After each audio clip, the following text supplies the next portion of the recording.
Hello and good evening everyone, and welcome to another tournament stream. This time we're streaming the second ticketed Ascent Tournament, or day 4 of the Ascent Tournaments, and that will function as the qualifiers for the Professionals Tournament for the Twister season, which we will know after the tournament next week this time. I'm going to be following R2K today. We are starting off against, and of course now I actually lost my little sheet.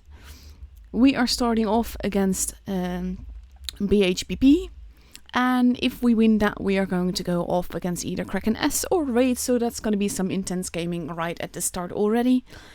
I'm very curious to see how this will go after Thursday. Mainly all bets are off. Dark Horse took it home that day, and it's just been pretty wicked overall. So I'm very curious to see what will happen. I'm very curious to see which teams will make it to the finals today. And yeah, I can't really give you any predictions regarding that. So I'm going to take away the preview now. You can see my little garage of my press account on the EU server. And I'll take you to the tournament string thingy. There are 16 teams in total, which means that there are no empty matches really. Basically everyone starts at 8 p.m. with their first match, and then we see what happens. So it's gonna be great fun, I hope, and it's gonna be exciting. Let's see what maps we start off with. We start on Rockfield and then Naval Frontier if we get a tiebreaker. So that's gonna be fun as well. Rockfield is an interesting map.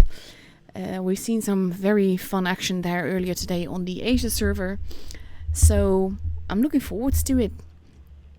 Mainly right now I'm waiting for YouTube to catch up. So while you admire my evil little Kenny in my garage, I'm just going to make sure that I don't miss out on YouTube starting up.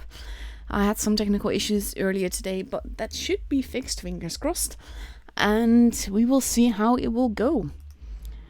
So yeah, not much else to say. Like I said, the leaderboard for the EU server is a little bit overturned right now. I'm actually going to look it up right now to see, to basically just see what the standings are, who has who, what amount of cups and all of that. It isn't always easy to find the information we're looking for. At least on the Asia server earlier today, I had a little bit of trouble finding out where the heck I should be. So I think I found the right article straight off. I'm proud of me. So I'm just going to start that up. The cups apparently are updated quite a bit later than the tournament actually ends. So I can't give you an accurate standing after tonight, but I can make you some predictions as to who will have or how many cups and all of that. But the leaderboard after today will be probably different, but also very important. Because right now we have FBI in first position, followed by Navin, who both have more than 2k cups. They have Carnage with 1949, Endgame with 1589, Loka with 1505, APA with 1493, Raid with 1475, Win with 1391. And if we step down a little bit from that, in the meantime I have to start my YouTube, so 1 second please. This is also why I have quite a few dead seconds in the beginning, mainly just to make sure that I have the time to start YouTube and not get lost completely or start to hear myself talking, because I sort of have the stream on because I want to follow the chat. But I don't actually want to follow the video of my own stream, because that would be quite weird. We're waiting for YouTube to catch up now. And we should be live right about now. There we go. There is the tournament room invite. Let's go there. I'm a spectator. I am readied up. Now I'm just waiting for YouTube to catch up with me so that I can pause the stream and see the chat. Here we go. That's mainly why I always start quite a bit early, because with the 5-minute delay, and that delay is there so that people can't see each other's lineup, I want to avoid people seeing each other's lineup, and I want to avoid having to think about having to get ready in Eugene and all of that when the game is starting. So I'd rather do that 5 minutes early and just start the stream early than anything else. So yeah, that has started up now. And we are good to go. First map, like I said, is going to be Rockfield. Rockfield looks like this. So let's go over that for a little bit at first. You have base A, which is considered a heavy base. Base B, that is the please kill me base. And base C, that is on the other side, considered the mad base.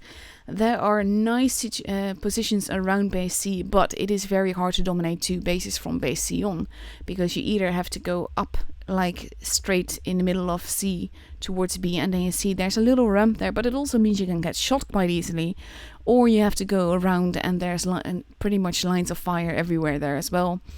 Base B is pretty open, lots of lines of fire, but if you manage to get an early cheeky cap there, it can make all the difference, and you can get the pressure that you basically will want.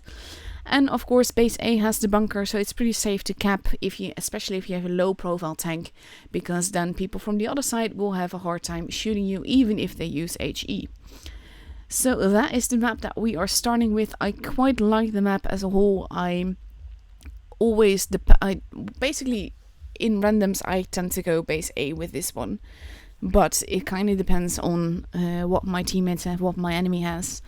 And more importantly, in this time, it is teams that are fighting each other. Basically, when you have a team, you can go anywhere on the map, anywhere at all, and you can make it work if your team is building on each other properly and all of that.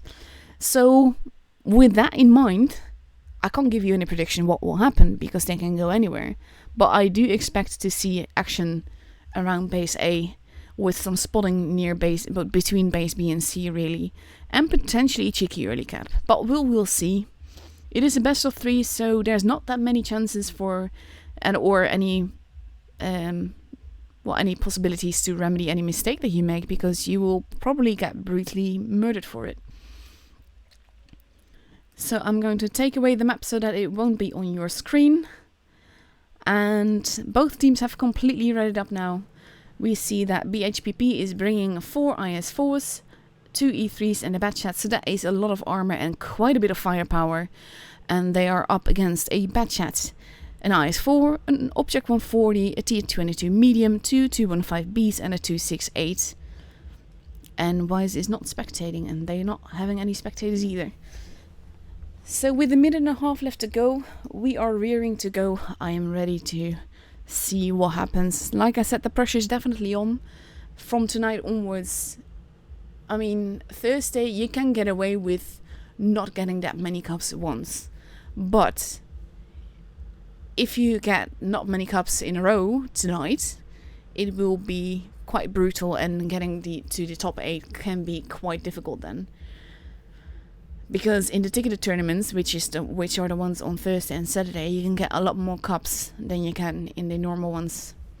So it's definitely going to be interesting. But we just have to be a little bit more patient. In 50 seconds we get to enter the battle, and right now both teams are ready. I like that they're like steady, ready, like complete line up, done, readied up, don't do anything about it anymore, and we're just good to go.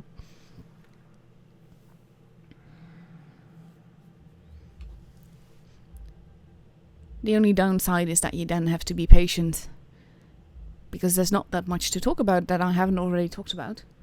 In between the games it's easier, because then I can just say, oh, look at what happened, or stuff like that. But we are nearly there. We are at 13 seconds. And here we go, countdown has begun.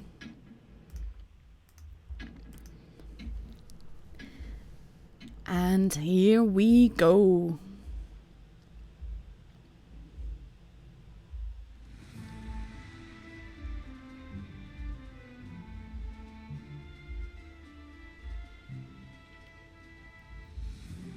I always wonder what they do with the lineups, but I've kind of given up trying to predict where people will go in team games, because like I said, you can go anywhere, and most teams have tactics to literally go anywhere. I, by the way, do have a nice little replay for later on with Zerd in the bat chat, so that's going to be fun as well. Just a tad, IS-4 meta. And we see BHPP spreading out a little bit. Bat chat has been spotted here. 140 has been spotted as well. T22 not, but look at the bat chat. Look at how little HP he now has left. And they are now attempting to cap base B, which I think is a good call. But I'm not sure they're going to get away with it. Shots happening all around. BHPP now also capping base A. Base C is being capped. Base B has been capped. No party without me, getting some crossfire there. Brokey sustaining a little bit of damage. And this is the ramp that I was talking about. It can work out quite well, but it can also be very deadly. But now the pressure will be on RTK to change this around, because now, even though they have the HP advantage of about 2k, they don't have the basis advantage. E3 has been spotted.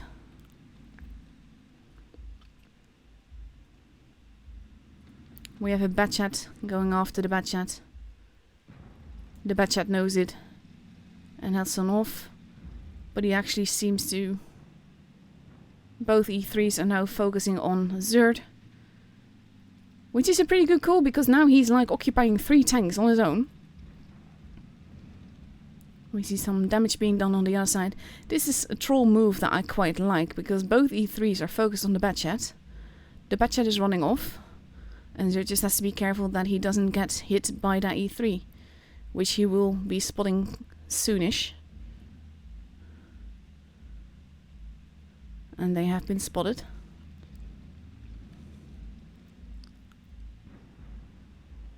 Zerd repositioning himself.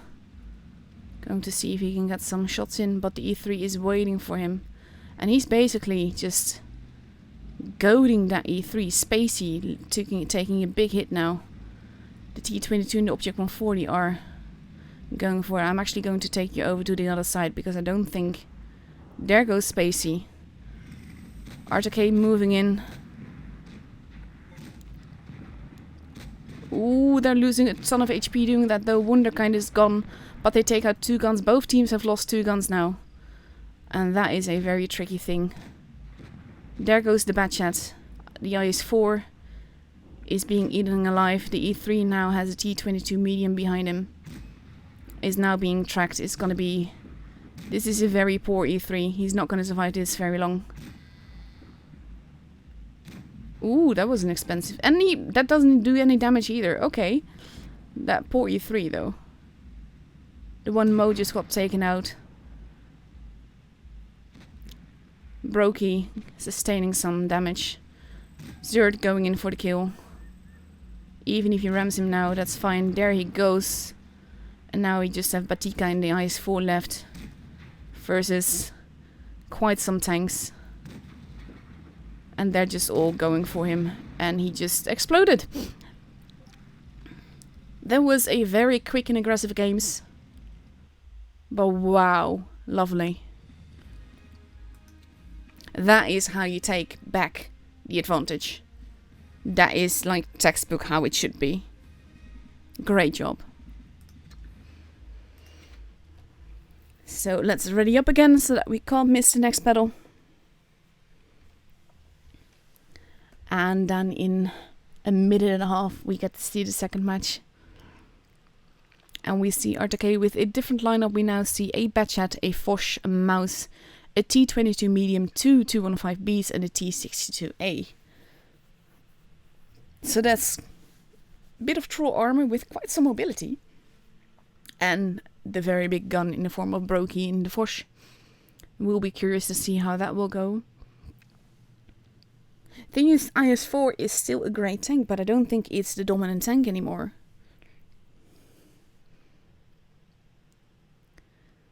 So let's see, they still have a minute to ready up. They might be a bit put out with how this game went, because it's suddenly just Yeah, I think the key turning point was Zerd taking care of that IS-3 and the Batchat and the other E3. Sorry, not the IS-3, E3 of course.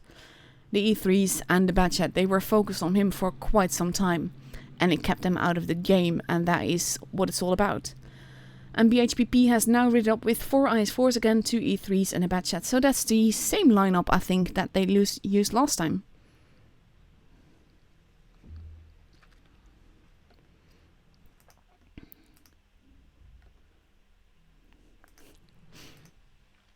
I just got a message, please stream in Spanish. I'm sorry, my Spanish isn't that good. It's pretty awful actually, I only know a few words. And then I always kind of forget which ones are Portuguese, which one are Spanish and which one are Italian. So that's even worse. I would probably insult everyone by trying. And here we go.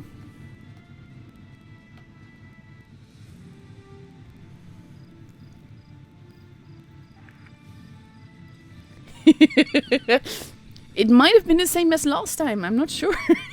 No, actually I do know, but yeah. Let's see what they do. There's my little Kenny. I like that it's still going like as if it's gonna drive, but it's going to explode soon. Love the blue camo and the blue pink camo. There goes my Kenny. And let's go up and away. And we see the Batchat heading towards base C again. On his own. Zerd going for the same spotting thing. But now as more of a... Ooh, that was a weird little miss. He could go for it, but he doesn't know where the rest is, so you don't want to take too much chance there. They're not going for base A in any way. RTK is grabbing base C. And I wonder if Zerd is now going to try it for base B. They are pushing. They are pushing together. And they are steadily being spotted being pushy. But only the mouse is there. And there is backup. There is backup behind the mouse. And the mouse is not that easy a target to get rid of. If you look at the HP that they're already losing. They're losing a ton of HP trying to do this. The Faust taking a nice shot into Benja there. Getting hits in return. Ooh, there goes Gassio. Gassio's not going to survive all that long. But look at the HP that it cost BHPP to try and get rid of one mouse. They have him.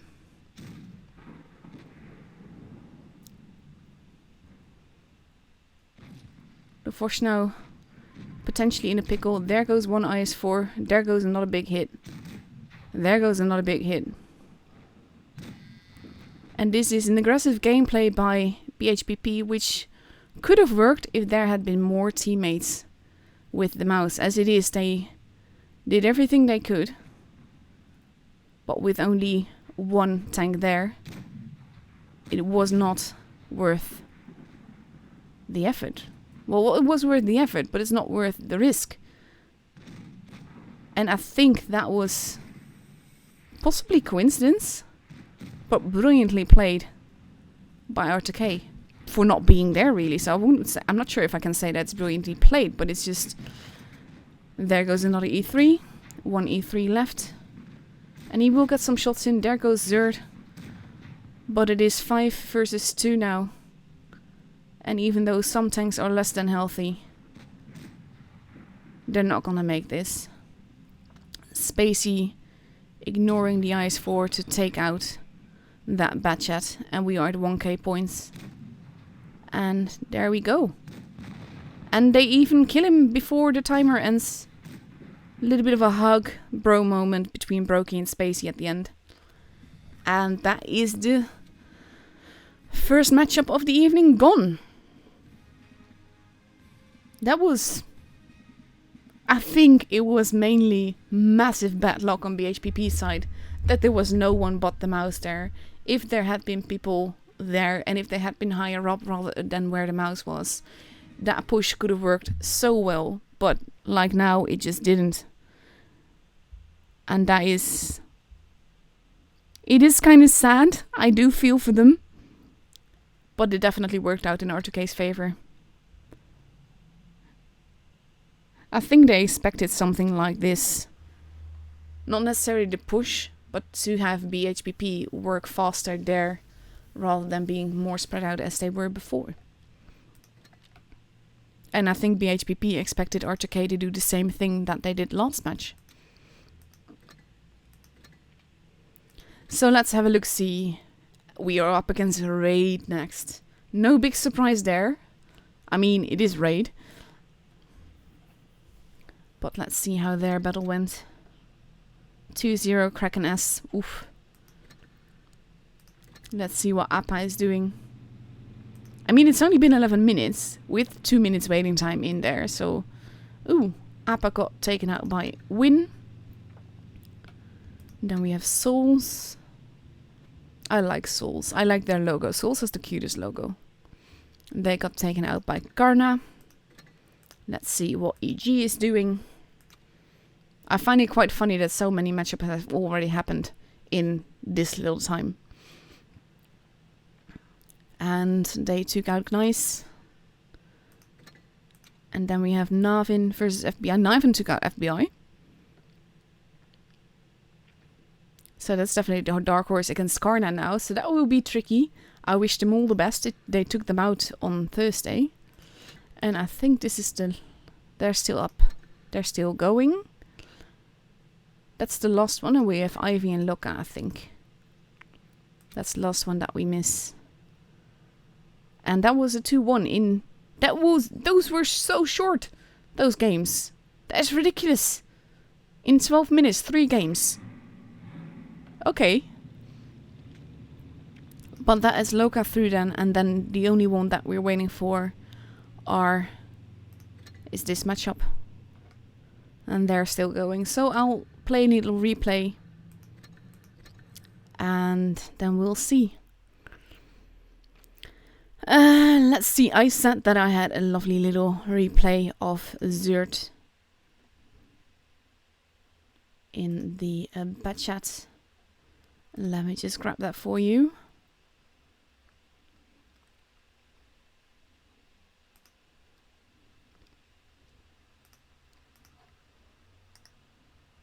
I always have to manually open the thingies because for some reason they don't work as they should.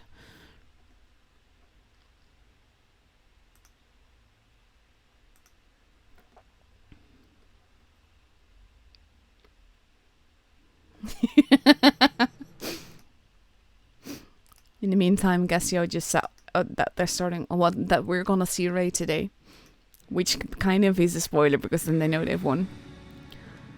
But look, see, we have a bat chat replay.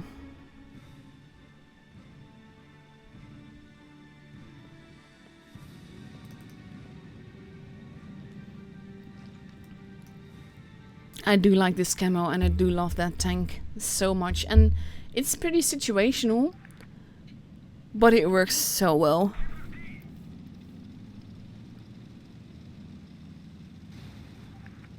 Why would you do that? I think he is mad. I like that the 1A3 just greeted him back as if that was what he was saying. As if it was personal for the 1A3.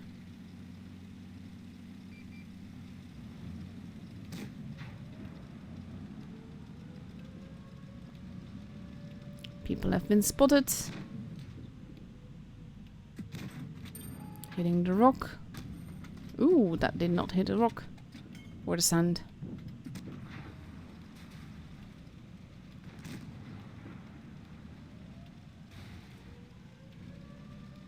They're lovely getting in each other's way. They're not actually trying to block each other. They're just getting in each other's way. And so it's like, yeah, I don't want to be here. So I'm just going to relocate. And that's generally a very good thing to do in a bat chat.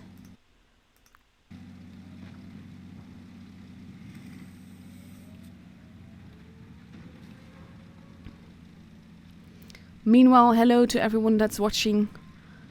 I could like just say hello to everyone, like personally, but the thing is that I wonder if you can shoot him like that. The sand though, if he pulls back a little bit. Oh, there he goes already.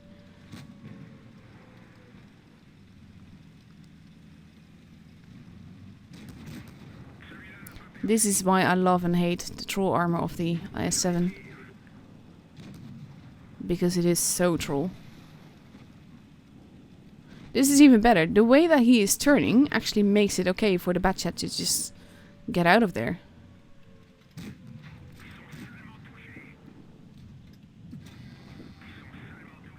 And he can get that shot in. Nice little high roll as well. That was definitely helpful.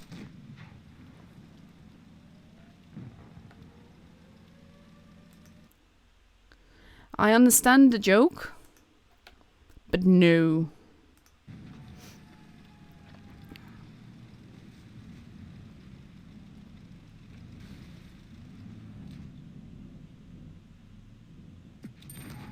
Ooh, he got hit there. And now Leo basically wants him to take a hit. Which he doesn't. And now he just has to get out of there fast. Because he's losing quite a bit of HP to the Batchat. Ooh, that's gonna be close. He barely has any HP left. High roll was definitely helpful though. And if he can get this shot in, it's all important. There we go. And we are at 3.4k damage. I like this. There's a helpful team as well.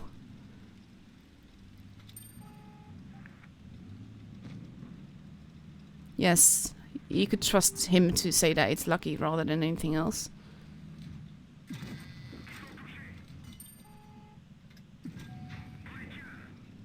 And then he goes to reload his clip, which I think is a very, very good call.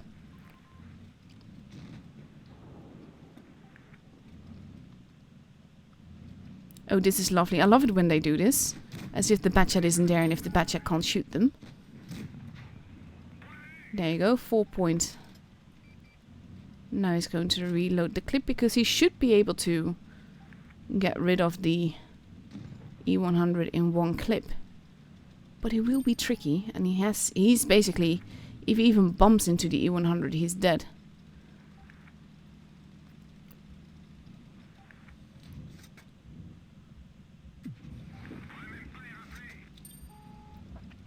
So he basically has to try and catch the E100 off guard somehow.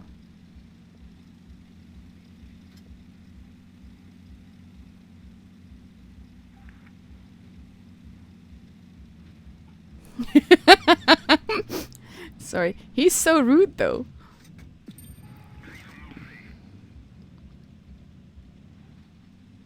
And the E100 is fully expecting him to just peek out again.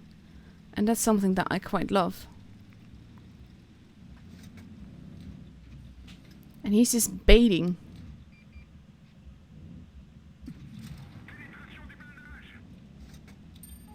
I like this. And he's just reloading his clip again.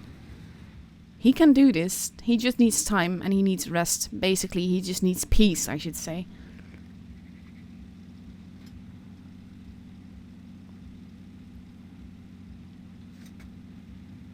I once lost a very epic game.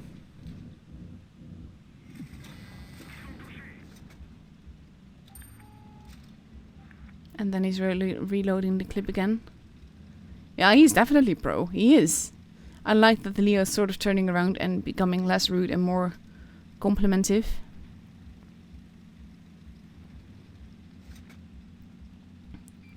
Because Zerd has to just be very careful. There you go. Ah, lovely, lovely, lovely, lovely game.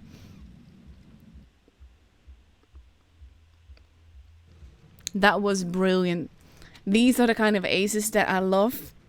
Mainly because it's just like, it shows brain work. It's not just sitting somewhere doing damage. Or just being happen to be at the right place at the right time. This was lovely. Absolutely lovely game. I hope we got a lot of upvotes for this one. So let's see, when does the next battle start, and do I have time to show you another replay? At 32, it's a little bit tricky. I don't think I'll risk it. Because in 7 minutes... I know I can't do it.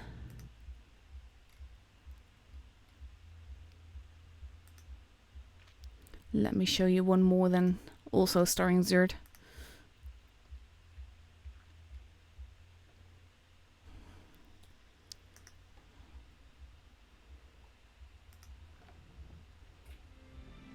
Ooh, I have not seen many replays yet on this map, so that's going to be fun to watch. It's a map, I like it and I don't like it. It kind of goes both ways. It's a lot smaller than I had expected it to be. And it's very much about keeping the team together and then you win.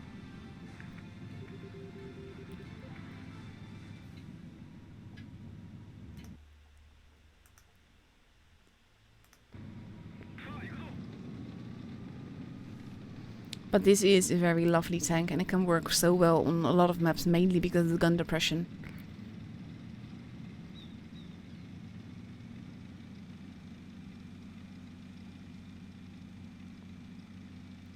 It can make a lot of very difficult positions work. I still need to find the camera that's stuck to a building with webbing, because there's one of the Easter eggs here and I don't know where it is.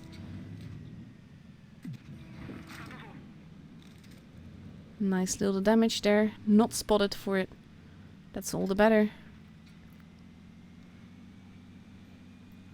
But he has to be careful because he's not on his own, but he's pretty forwards. And he doesn't really have the team behind him.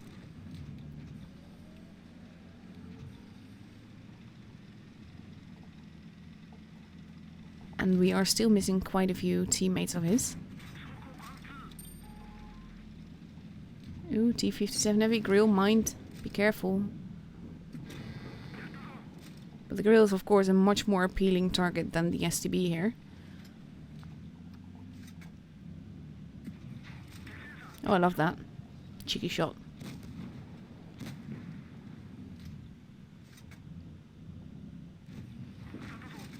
And between them they will make short work of this mouse. Moisken, I should say. It's kind of like the little sister of the mouse.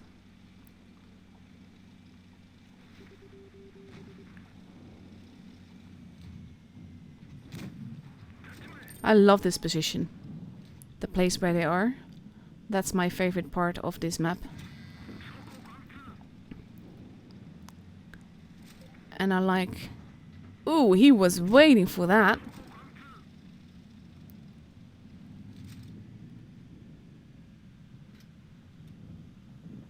Clever gameplay there by the Type 61. They kind of have to take out the T-57 Heavy first before they can do anything else. Ooh, now they're getting in each other's way. They have to move together, but they have to be somewhat careful together.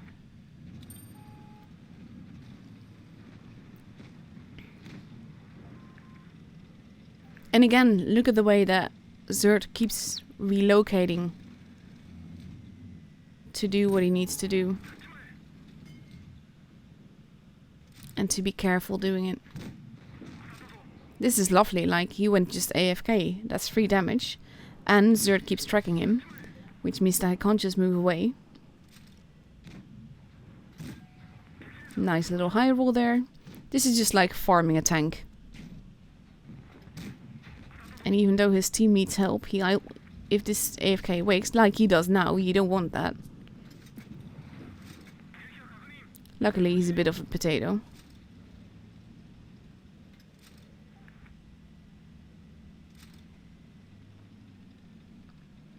So Zerd is now sort of in a hold down position.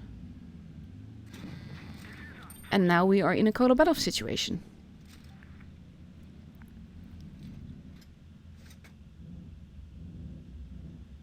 Oh, he can see a little bit of the grill.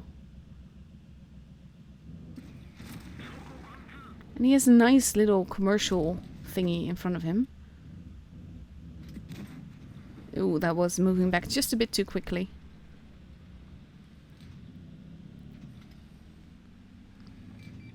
There you go, we knew that guy was coming. Nice little bounce. The armor of the SCB is in the turret. steadily turning everyone into one-shots. Except for the waffle, but he then bounces them. That is also... Now they're all one-shots. There you go, that's one. Now he just needs to kill them. That's two. And there's no way he can one-shot him unless he ammo-racks. And that is three. What a game.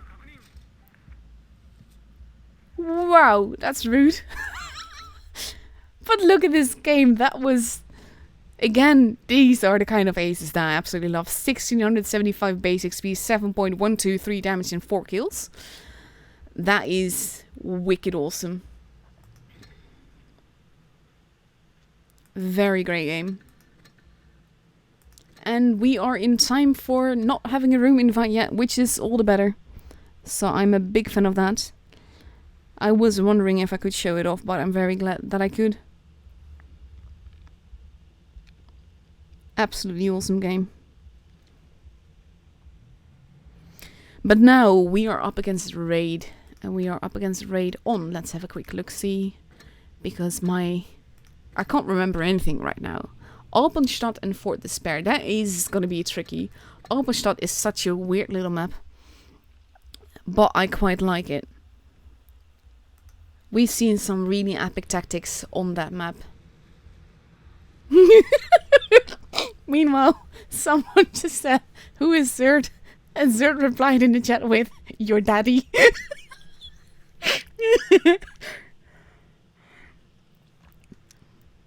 So yeah, let's see what happens now. Let's see what happens here. It's definitely going to be an interesting matchup.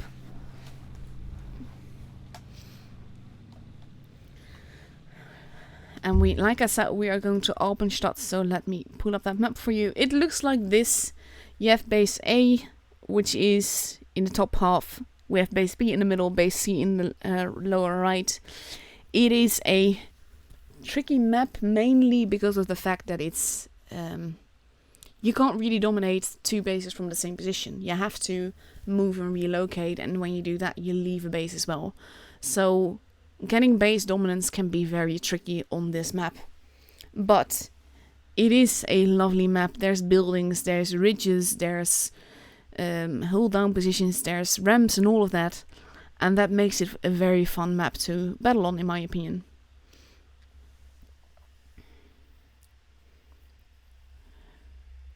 So I'm looking forwards to seeing them duke it out on this map. I'm also fearing watching them duke it out because I'd much rather have them meet way later in this tournament and not have like a Battle of the Titans right now already.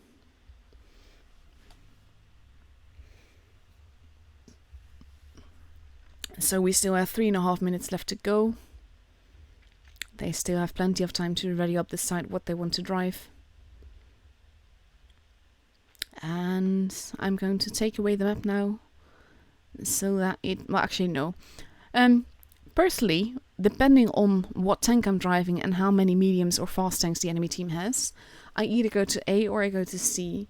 I prefer going to A because I like the positioning around that more. But if I see that the enemy has a lot of mats, then I'll definitely go to C to avoid getting eaten alive. But like I said, it's hard to dominate two bases from the same position, but it is slightly easier to do so from base A because you have lines of fire from behind A into B. So yeah, it is a tricky map, but it's a fun map. And let's take away the map now so that we don't miss out on that. Making sure that it is not on the stream. And we have RTK completely readied up with a Batchat, a 215B, an IS-4, 2 Object 140s, another 215B and an AMX 50B. And they are up against a 215B, a 113, a Batchat, an E50M, a Foch, another 113 and potentially another Foch. And I'm kind of wondering where Rib is, because he's always streamed our Raid, but he's not here. Maybe he's not streaming today, I don't know.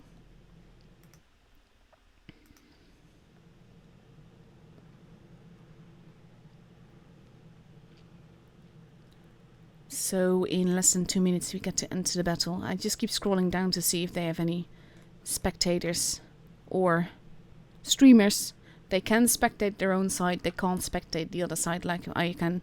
You see it in the icon, he only has a green square, which means I can only see his side. And it means that I can see both sides because I also have the red one there.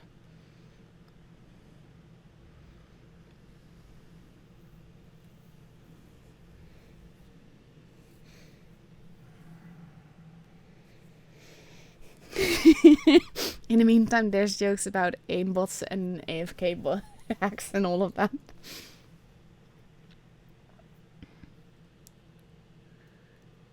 So with less than a minute left to go, we do see that second Fosh on Raid's line.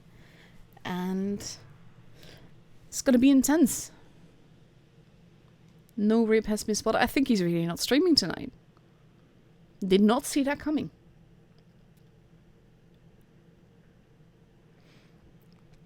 But let's have a look in 35 seconds to this epic matchup on Alpenstadt.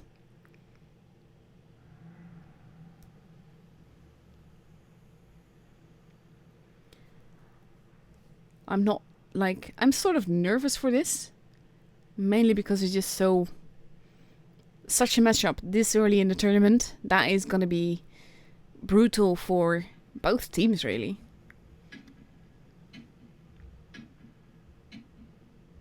So that's going to make all the difference in the cups later on. It's going to be very important to see what happens here. And here we go.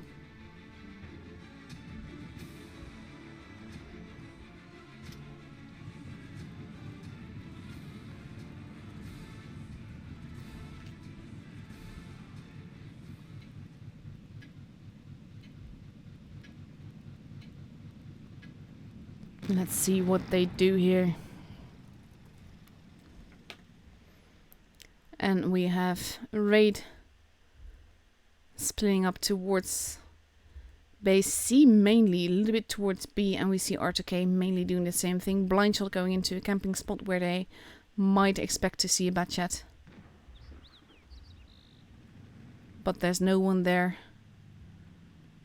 Gassio moving towards base B. Base C now being kept, but base A is still protected. And there's a Fosh behind there as well. And you don't want to meet that in a bad chat. And now Raid has the base advantage, they have the point advantage. Gassio is going in, but he has to be very careful because there's an E50 and 2 and 5 B just waiting for him to do that. Bad chat is going off. Not going to try and spot Zerd. Though they probably... Ooh, big hit there. They know where one of the Foshes is now. Both teams have a base, but RTK has about a tank and a half point advantage. And they will not give that up easily. Brokey pulling back. There's a cheeky line of fire though, where the Fosh was. Gassio unable to cap the base, even though they haven't been spotted. They know there have to be people there. And now we enter sort of stalemate kind of gameplay. With not that much happening. Some blind shots being taken to where the Fosh was shooting from. But they don't hit anyone. Zerd now about to spot a bad chat. He has been spotted, he spots the bad chat. And he takes a hit for it. And there's some blind shots going into where he was as well. So he has to be careful now. They are a little bit behind on HP. They are behind on points. And they can't really do much. Zerd having seen where he was shot from.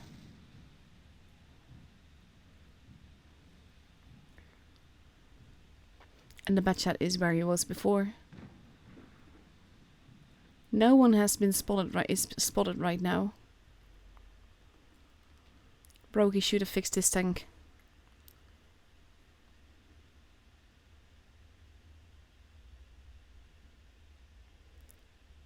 And like I said, this is a bit of still gameplay. Not really anything happening right now. Raid is content to wait. They have the point advantage. They don't need to do anything.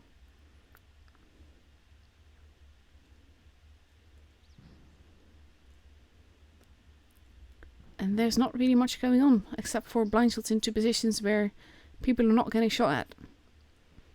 One of the 113s has now been spotted.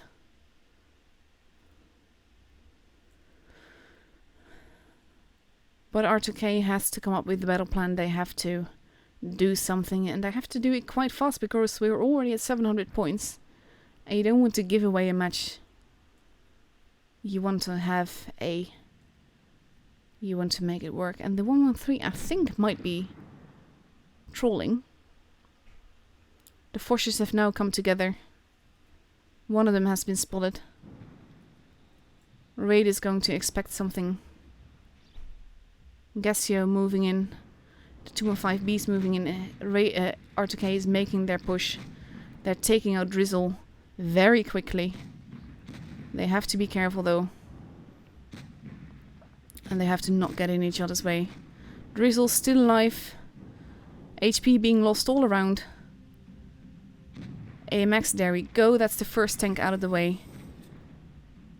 And R2K is the point advantage back. But look at this. HP is being lost all around. There goes the second from Raid. R2K is still alive, but they are losing quite a bit of HP. There goes the third one. Sig is gone. Wunderkind is almost gone. Ooh, that was a nice save. And it is 7 versus 3. There will be casualties here. But we are at 1k points. And R2K took it back. This match did... Wow. I did not see that coming.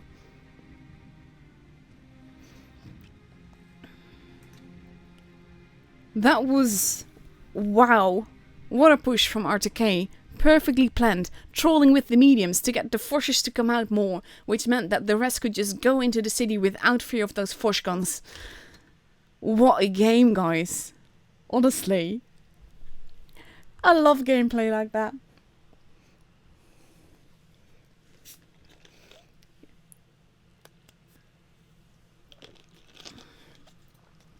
So we have R2K now completely readied up in a back chat.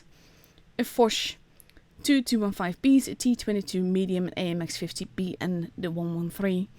And they're gonna go up against a Mouse, two 113s, two 215Bs, and a Batchat and a Foch.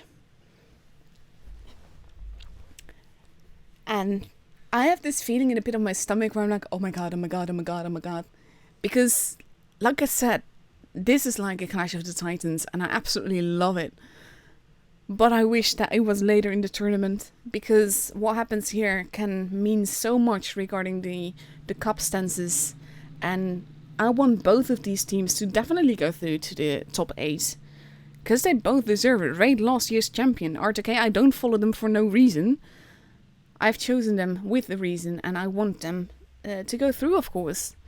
So it is vital what happens in these two battles, so the pressure is definitely on.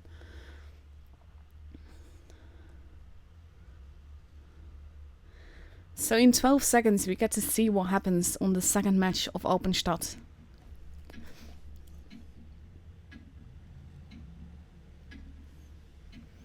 And here we go.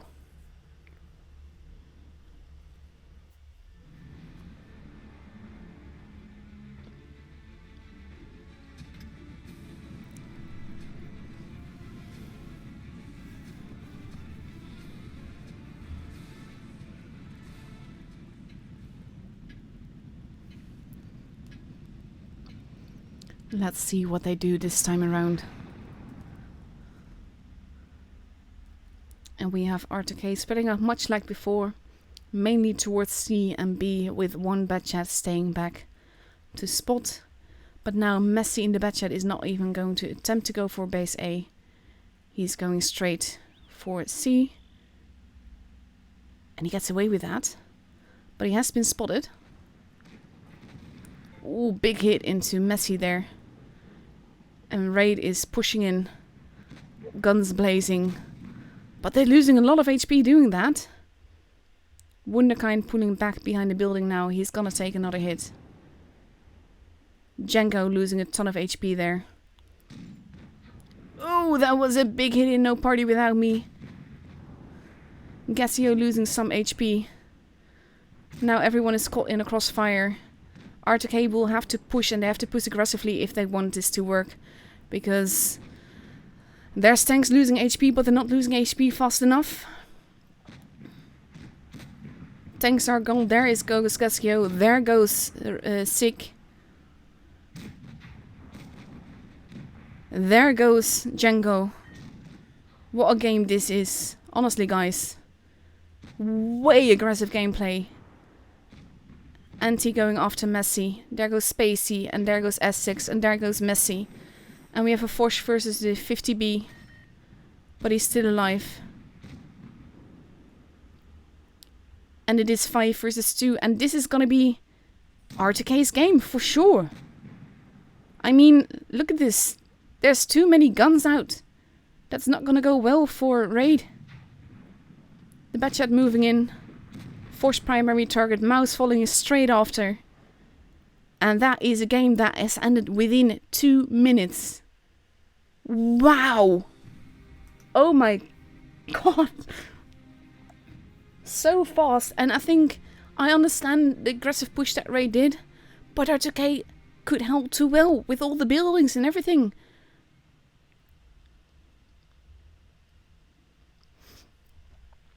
That was just awesome.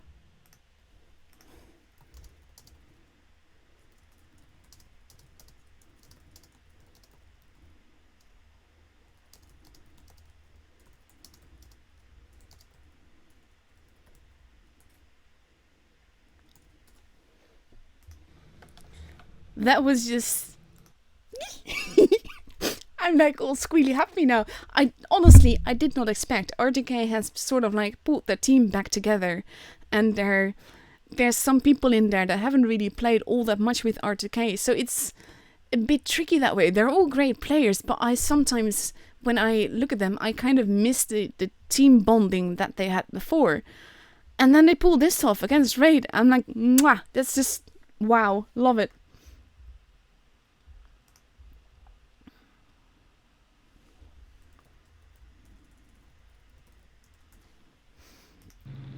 That was just... like I said, that was wicked. I can't really say it any other way. So let's see what has happened here. What has happened to Karna? Karna up against Naven. Ooh, this is gonna be a tough matchup. Karna is my second favorite. I don't like this matchup either. I want to see them both in the finals, but that's literally impossible. Then we have EG that is through to the next round, of course, as well. They will possibly end up in the finals as well. But Carnage did take out Naven, and Naven took them out on Thursday, so that is a very big difference as well. Let's see what happened to First here. First got taken out by EG. Let's see what happened to Loka. But there's so many, such strong teams around now. I love that. And they're still going versus Win.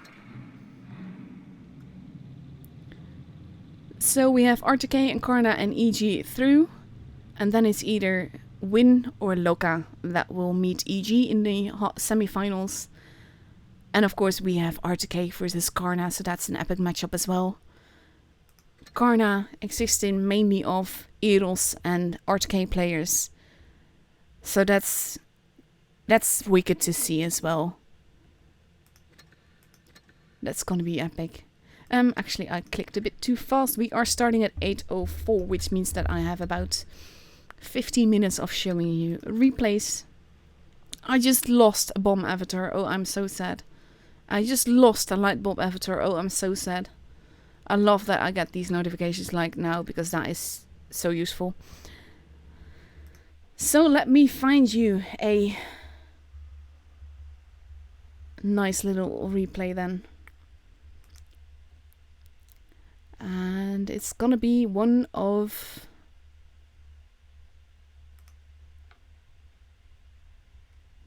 Yeah, I know what I want to show you. Because I actually asked him if he wanted me to use it or stream it, and he was like, stream it. So I'm going to do that.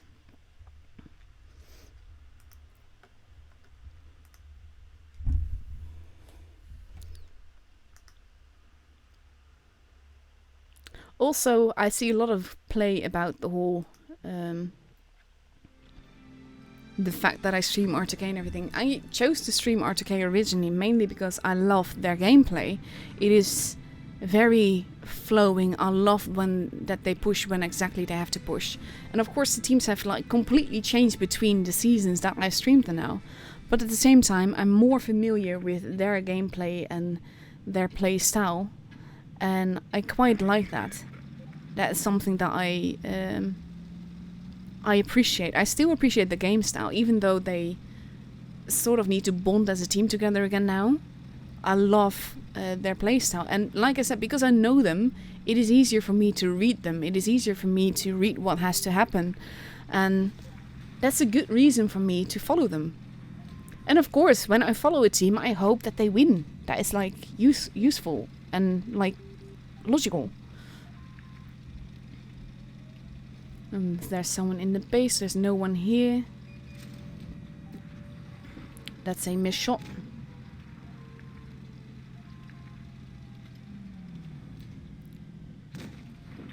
Nice little shot into the Death Star there. And a miss. Too hastily shot there. He has to be careful where he is though.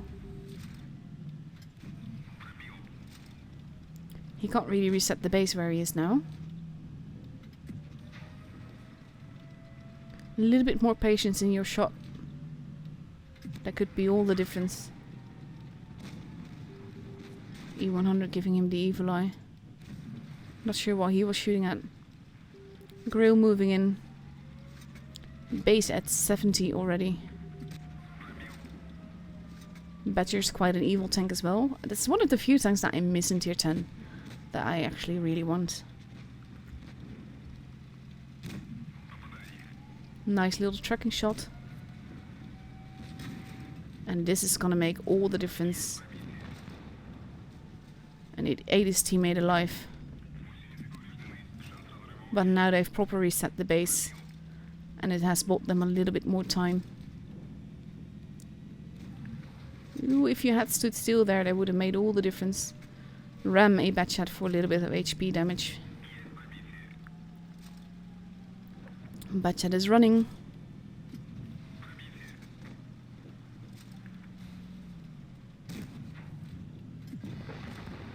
There we go.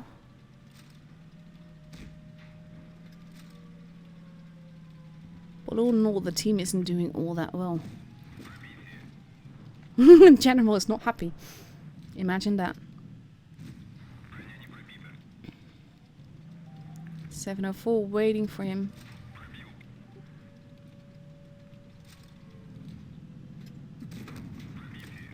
That did a little bit of hurt, but not all that much.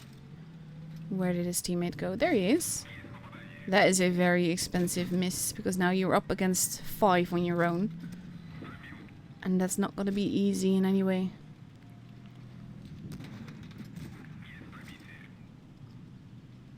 But we are 4k damage in. That is one gone. This is helpful actually. Thank you, object. But he doesn't have the gun depression to make that work, so he's just getting out of there. Luckily being missed.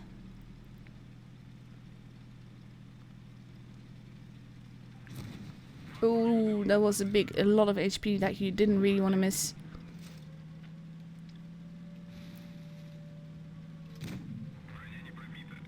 Not aimed, not in sniper mode either.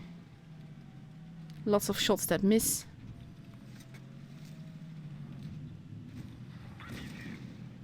Luckily that one as well.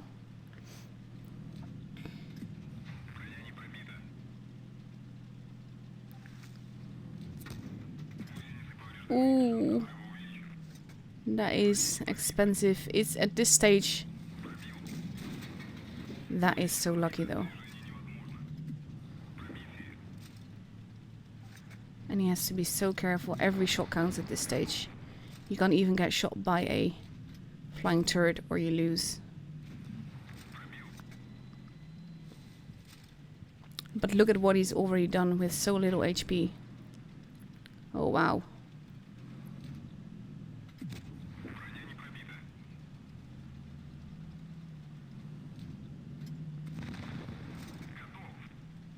Cheeky shot. There's an E100 turret there, you can't really drive into that much. Where did the 704 go? Oh, there he is. There we go. Just one tank left.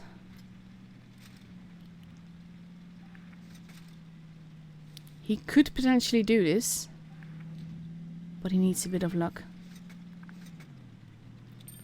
Badger's not happy.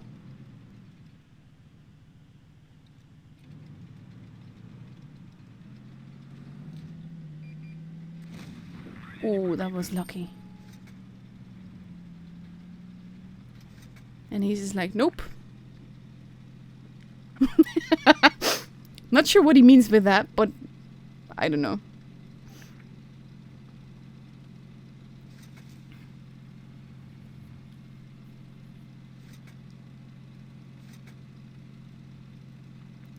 Let's see what happens here. He has just over a minute left. You want to avoid driving over things or into the base.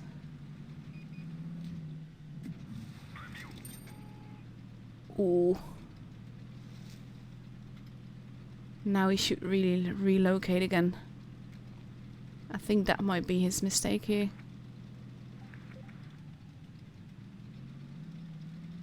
A very PTO? I think he means pro.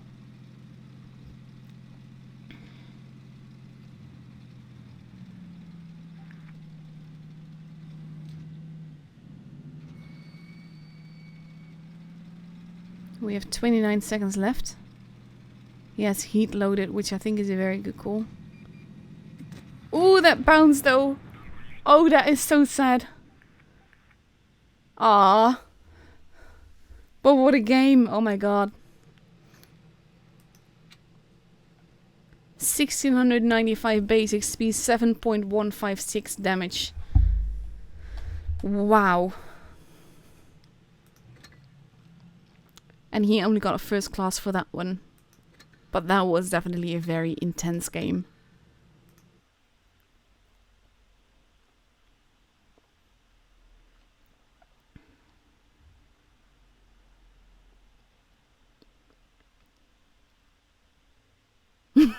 Someone just said I'm going to marry the whole RTK team.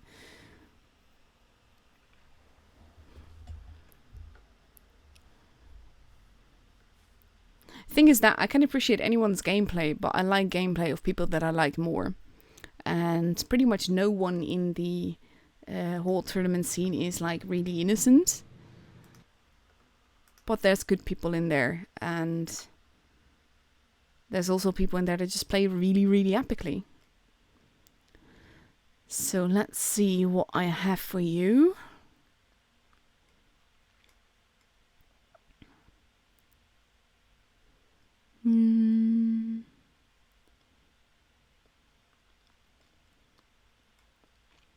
Just trying to decide what I want to show you. But this was actually a fun little match. It's actually one of my own gameplays, so prepare for a lot of sniper mode. Just fair warning.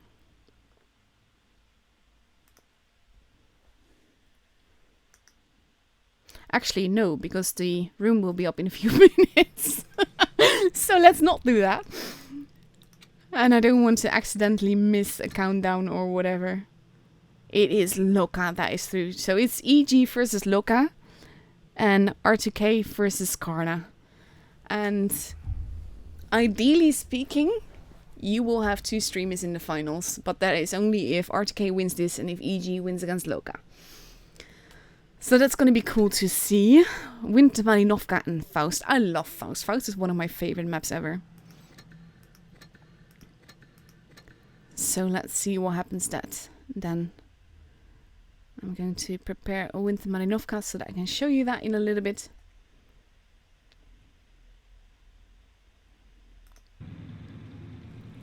But oh my god. I love tonight. I love how this is going. It's great. Because, like I said, I hope that we all get to the finals. But if we don't, then we still have a semi-final. Then we still have like the battle for third place happening to decide who gets cup. So either way, we are streaming right until the very end now. And I quite love that.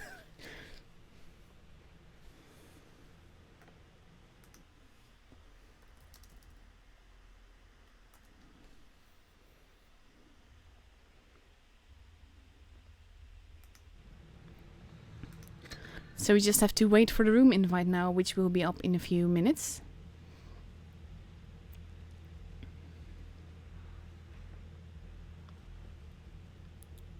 So it's gonna be fun to watch this matchup. Like I said, this is a battle of the titans. Karna is one of my, one of my favorites in total, but it's also massively favorite for the top 8 and for getting to the final 4 eventually, because of the players that are in there.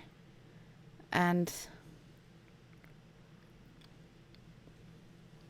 oh my god, they're talking like they're comparing sizes in the chat now.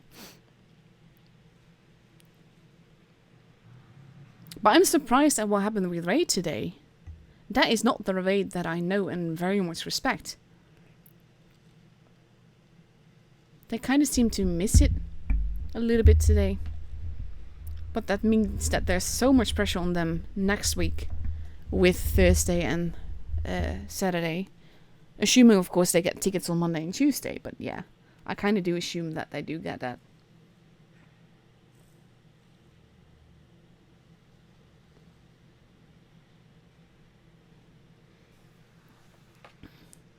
The stream delay is 5 minutes.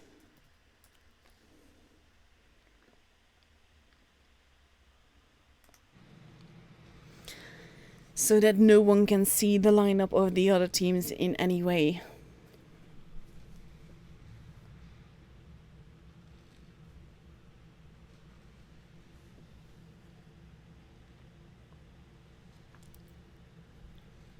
I did like what Navin managed to do on Thursday. They were like the dark horse that came out of nowhere and they just smashed everyone. Almost everyone, because FBI won, but still.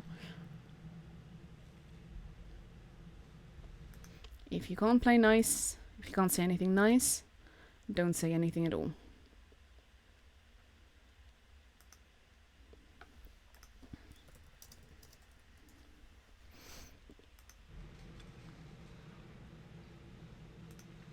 So yeah, this is my Kenny. Kenny is the most broken tank in the game. Room invite will be up in about a minute, so I can talk about it for a little bit. Kenny is one of the tanks that you can just like pimp with a lot of camos, and it will almost always look good. It is an evil little thing. It was supposed to have a 9-second clip reload, but they broke it and gave it a 3-second clip reload. So it can pump about 160 damage every 3 seconds. Well, 5 seconds, because there's button pressing and everything, and a little bit of delay between the shots, of course, as well. And here we are in the waiting room for this Clash of the Titans. And like I said, this is something I don't like, because I like both these teams and I want both of them to win.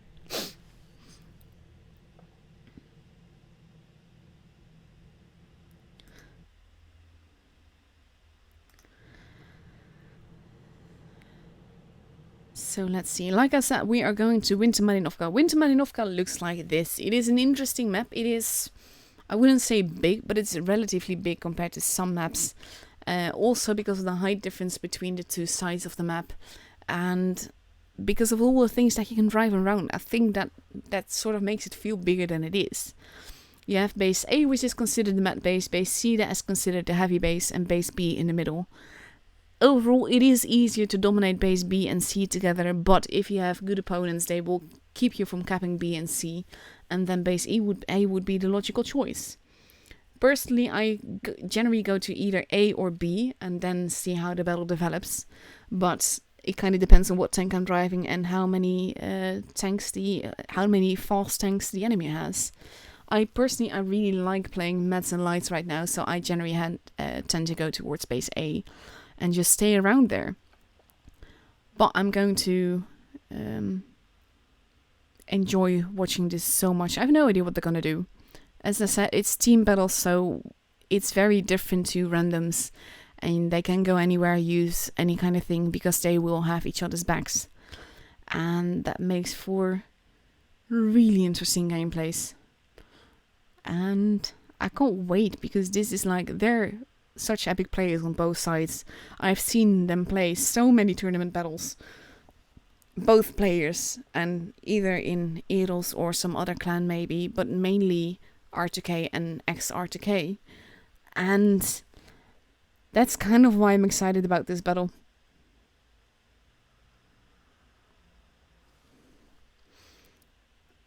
So I'm very curious what will happen now. I'm going to take away the map. And I'm just going to show you Faust, because I fully expect that we will have a tiebreaker here. I really hope for a tiebreaker, also because Faust is my favorite map. Faust looks something like this. You have base A, which is sort of a map base B in the middle, and base C and D closer to their respective spawns. There's a lot of bridges and tunnels and all of that, which is something that I absolutely love about this map. Because again, it's not really a big map, but because you have such different places to go, and so many places to go, it seems a lot bigger than it is. But I love this map because it is so unpredictable. There's possibly a reason why tournament players could absolutely hate it, but I love it for that reason. So I'm going to take away this map as well. Make sure that it is not on the stream. And both teams have completely readied up. And we see R2K that has readied up in a Batchat, 2 Foshes, 2 IS4s, an AMX50B and a 215B. And they're going to be up against a 268, an STB, 2 113s, a Mouse, a 215B, and a Foch. So that's similar but very different lineups. And I can't wait. 1 minute 20 seconds left to go before we see these matches start.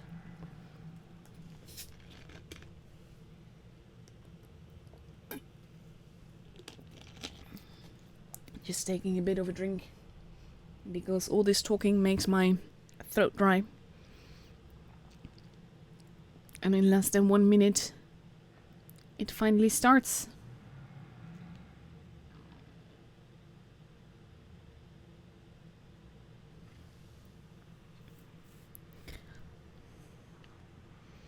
I like the combination of firepower and armor and speed that both these teams have. That is something that I appreciate in a good team setup. Mainly because it's just, you want to be able to get places, but at the same time you want to be able to hold. So there's a little bit of both.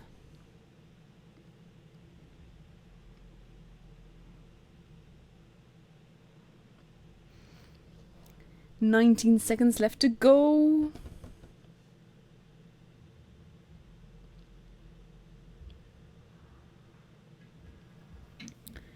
Countdown has commenced.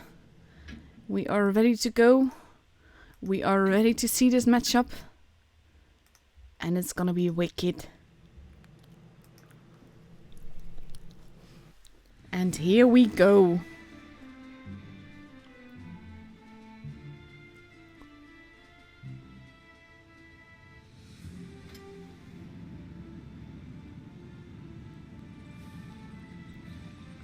I love this camo. It looks really good on a lot of tanks.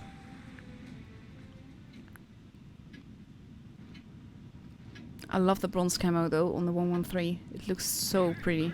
So elegant. So let's see what is going on, what they're gonna do.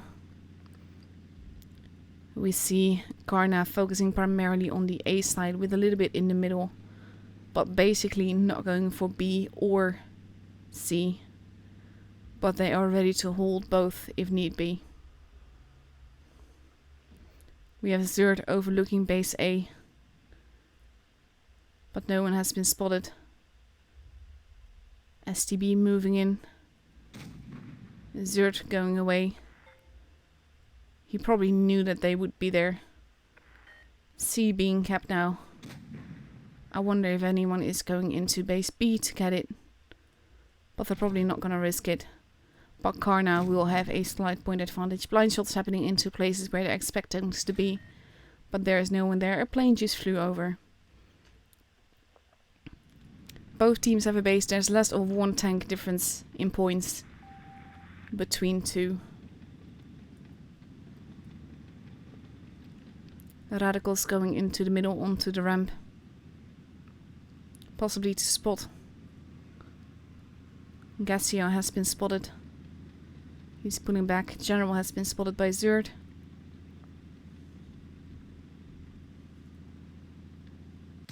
Ooh, Zerd losing a bit of HP. Zerd losing quite a bit of HP.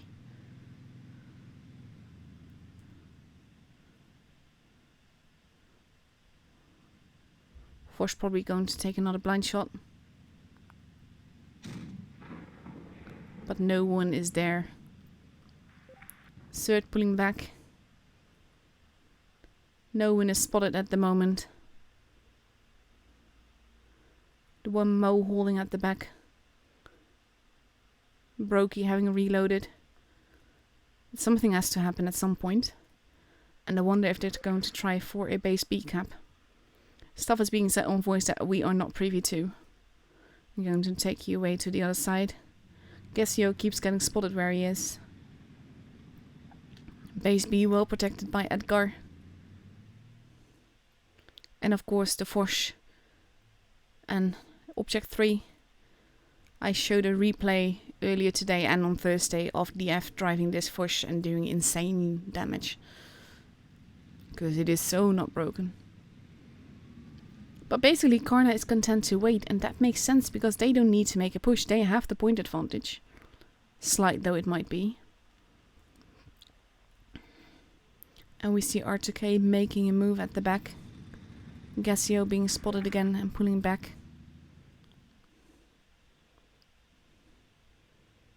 The Foch appearing. Zerd being spotted taking a shot. Doing a tiny bit of damage, but not all that much.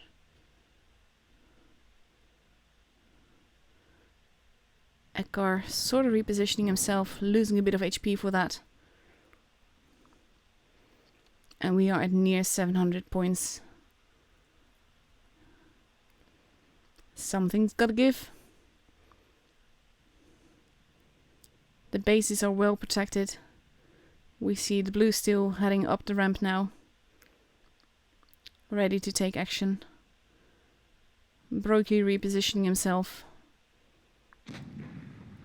Blind shot happening where they expect to tank. Edgar not being spotted for his blind shot. Zerd has the least HP. Spacey has been spotted. The one Mo has been spotted. People have been spotted in general, but we're nearing the 8k, the 800 points. And they will have to make a move. Space moving in, the Foch going. And they are pulling back. The mouse moving and they're leaving the big guns behind. Edgar losing some HP.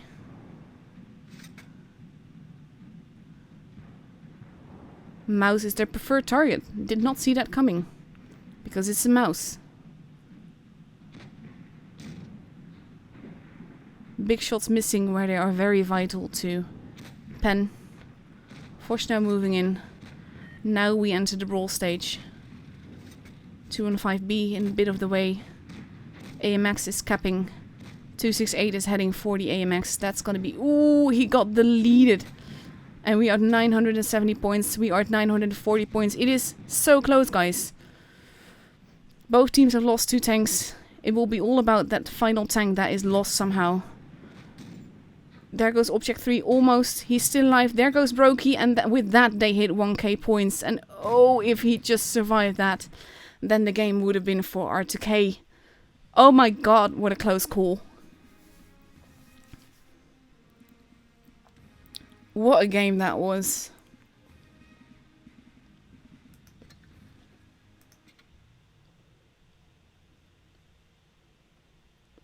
That was wow. Like I said, I want both these teams to go through, so this is very tricky. So let's see what happens in a minute and a half. We will get to see the next matchup on Winter Malinovka. And we see a different lineup.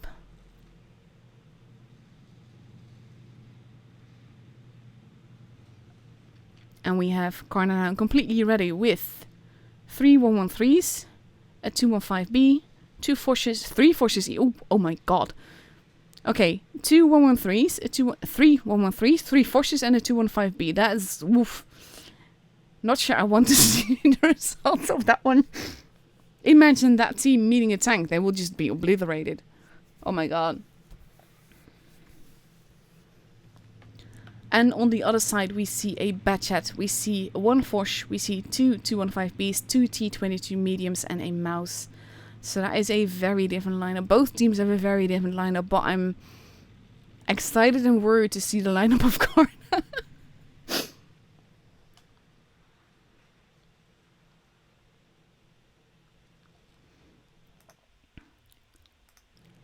15 seconds left to go.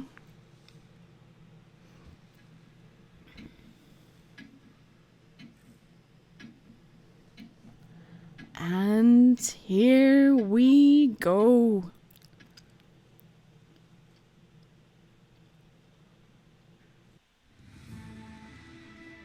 The pressure is definitely on. RTK has to win the next 2 matches if they want to go to the finals.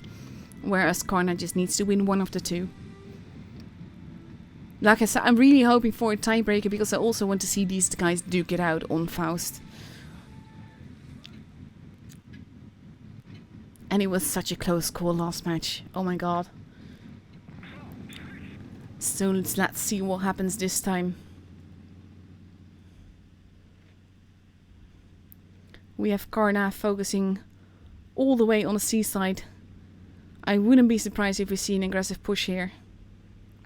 The Ekar heading straight for base B. I think he might be the bait. He's not actually going to base B. He's going to stay behind it. Wunderkind being spotted. Gassio being spotted. The 113s are moving in. The forces are behind there. Gassio, if you show yourself there, you're going to be absolutely dead. Base C is being capped. Base A is being capped. First shots have been fired, but did no damage.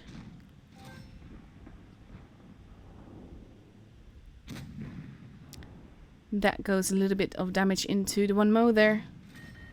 Planes flying by again.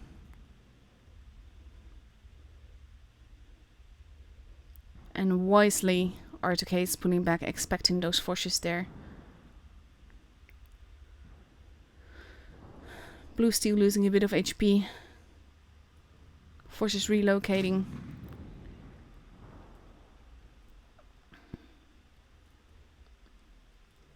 The F going back towards their spawn.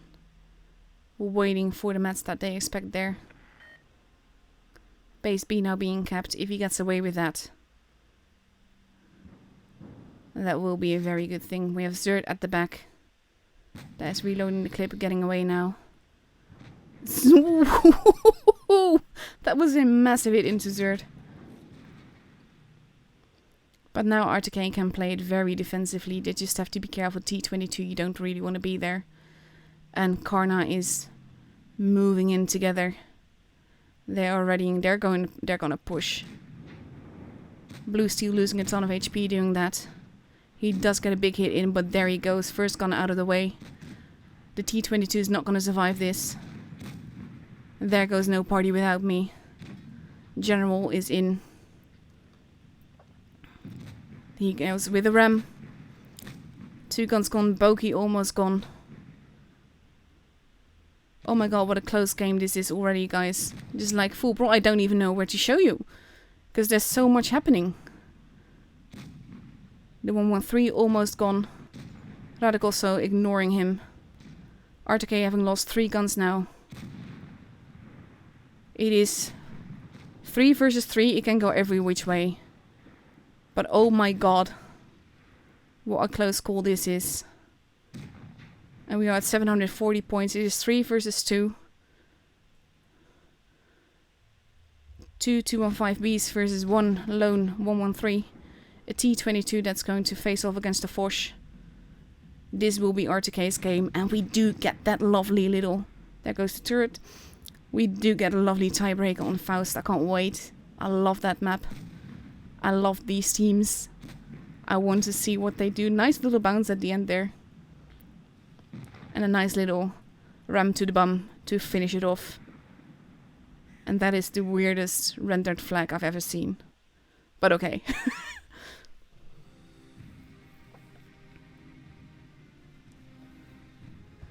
Wow.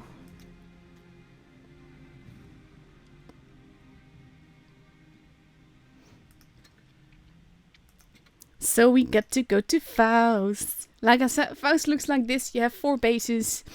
Base A, which is considered the medium base. Base B, cheekily in the middle. Base C and D closest to their respective spawns. I've seen very weird things happen on this map. I can't wait to see what these teams manage to do there. It is one of my favorite maps for a very big reason. But I hope that everyone will enjoy playing on it as well. But for them, the pressure is definitely on. I'm just enjoying this here. Because for me, this is like the ultimate, the epitome of proper tournament gameplay. I love this. I love games like this. Even though it ends in like a very dirty brawl. Just the way that it's built up. You see it slowly evolve and then suddenly clash. And we see that RTK has completely readied it with a Batchat, a Foch, two 215Bs, two 113s, and the STB. And we see that Karna has readied up with two 215Bs, a T22 medium, 2 Batchats, an STB, and an Object 140. So that's a lot of speed to have in a team that can call for a very aggressive gameplay. I wonder what's going to happen with that. That's definitely going to be cool. 20 seconds left to go before we go to the tiebreaker to decide who gets to go to the finals today.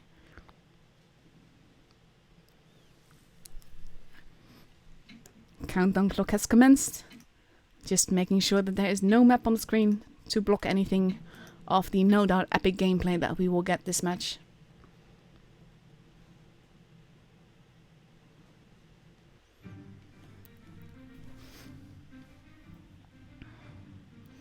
And here we go.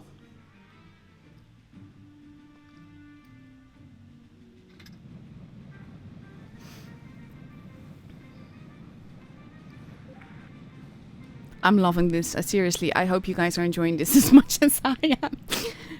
It's like edge of my seat, intense, and I can't wait to see what happens. I really want to know, and at the same time I don't want to know because I just don't want this to end. If this was the best of 7 that we would get in the professionals, I would be very happy.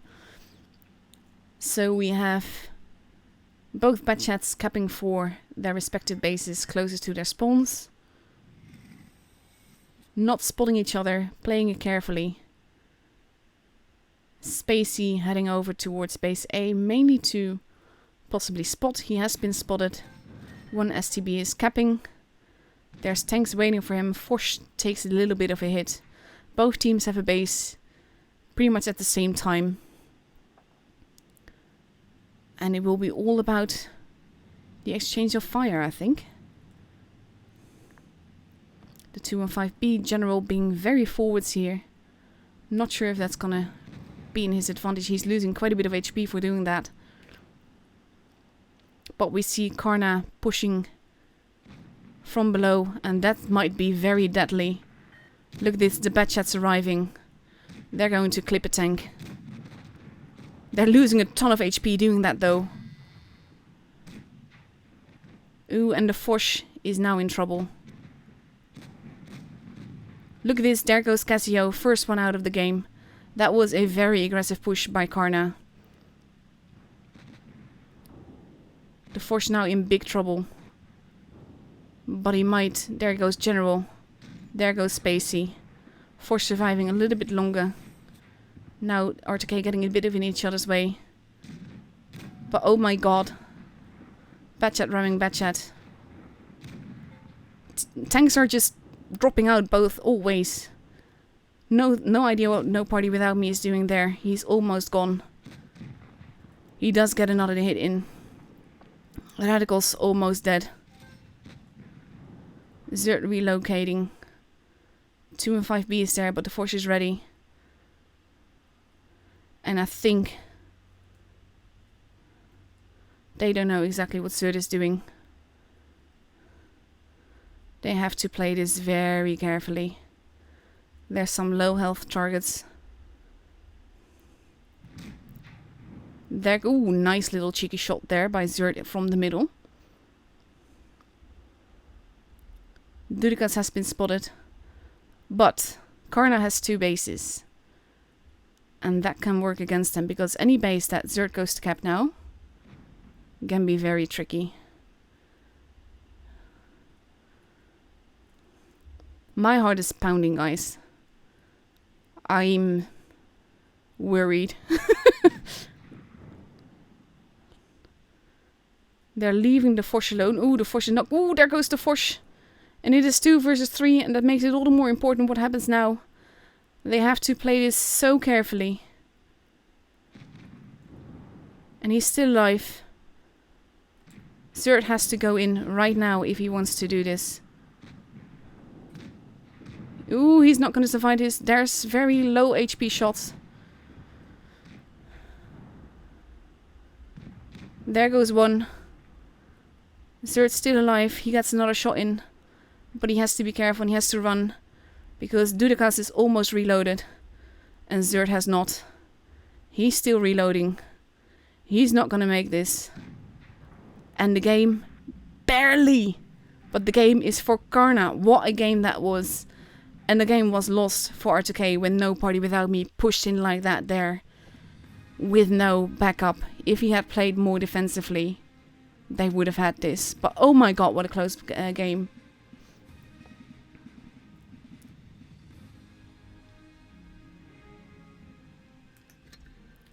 Wow, guys. That was weak. Ooh, that was fast. Okay. So here we go. We have R2K versus Loka almost instantly. And we're going to go to Canal. Barely any time to calm down from that really epic match. This is Canal. You have 4 bases. It is one of the largest maps that we have. And mainly that's one of the reasons why I absolutely adore this map. And basically B and C close to their respective spawns. Heavy or camping base at A, and D basically the Met or Fast tank base. Oh my god, what a match that was, guys. So here we are in Canal. 4 caps, like I said. Gonna be interesting to see what they do here. I love this map. And I hope that they've managed to sort of regroup enough already to do this. Because this is like instant. Going from one battle to the other one. Oh my lord.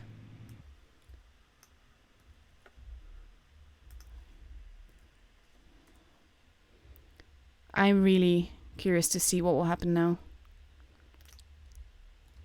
Because again, this is best of 3. This determines the 3rd place.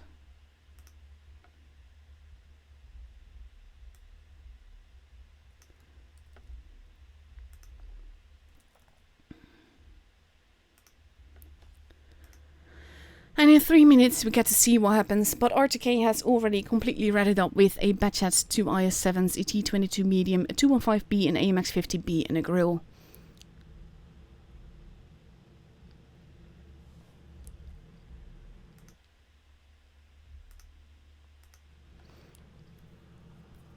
And we just have to be a little bit patient. Less than 3 minutes to go.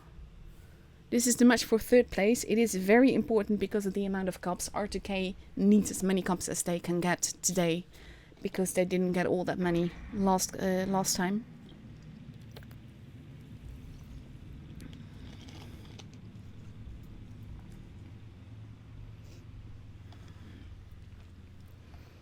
And Loka is almost completely up, save for no skill. And we see a 215B, an IS-7, a Batchat, and 2 140s there, and potentially 2 TDs, but we don't know exactly yet.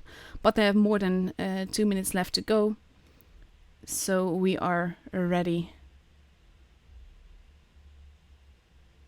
I like seeing the reactions in the chat now regarding what happened. My breathing is still calming down. My heart is still calming down from that last match. 2 minutes left to go. Ooh, we see a 30B arriving. That's not really a tank I would use for Clan Wars, mainly because of that giant cupola. It can be very tricky because of that. It was so close, that battle, though. Oh my god. At the same time, we do get Karna versus EG in the finals.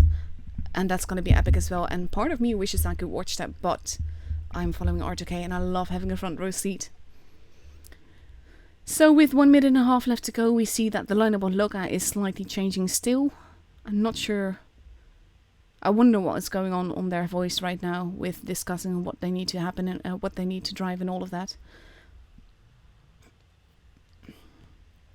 But if they were to completely ready up, then I could read their lineup. R2K quite steadily just holding the lineup that they had.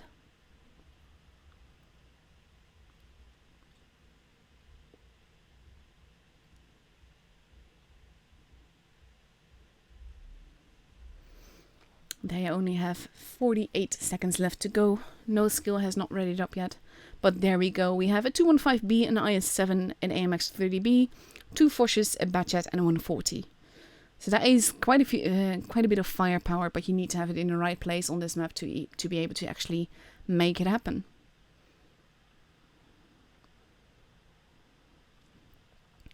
And in half a minute we get to see what happened. Unicum going offline for just a split second there, but gladly, not completely. But he is readied up, so he would be in the battle. And with 10 seconds left to go, I kind of need to get my head out of the last game and into this one. Because I'm still wondering about what happened and where the tiny mistakes that were made were so brutally punished on both sides. It was absolutely epic.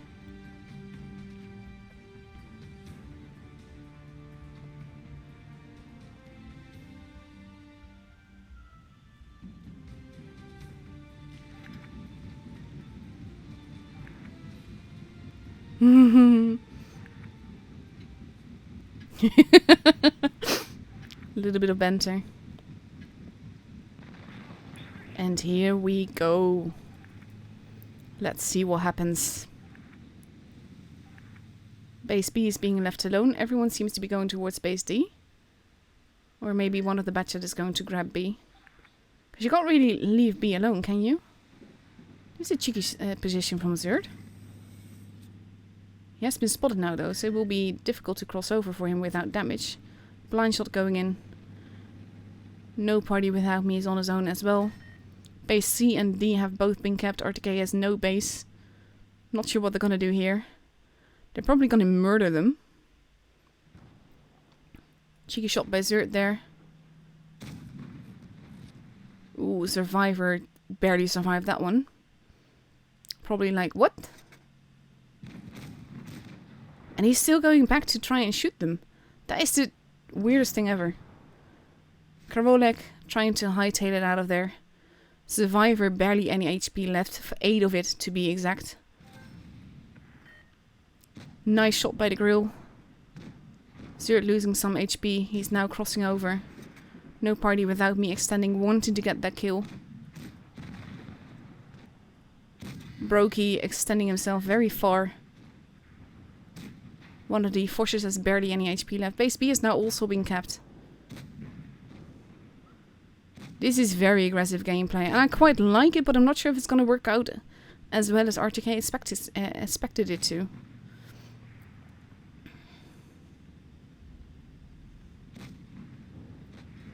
Zerd crossing over at the rear, but he's up against a Fosh, and the other Batchat is heading his way, so he has to be careful there.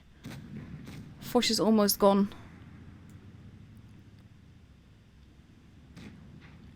Zerd losing more HP.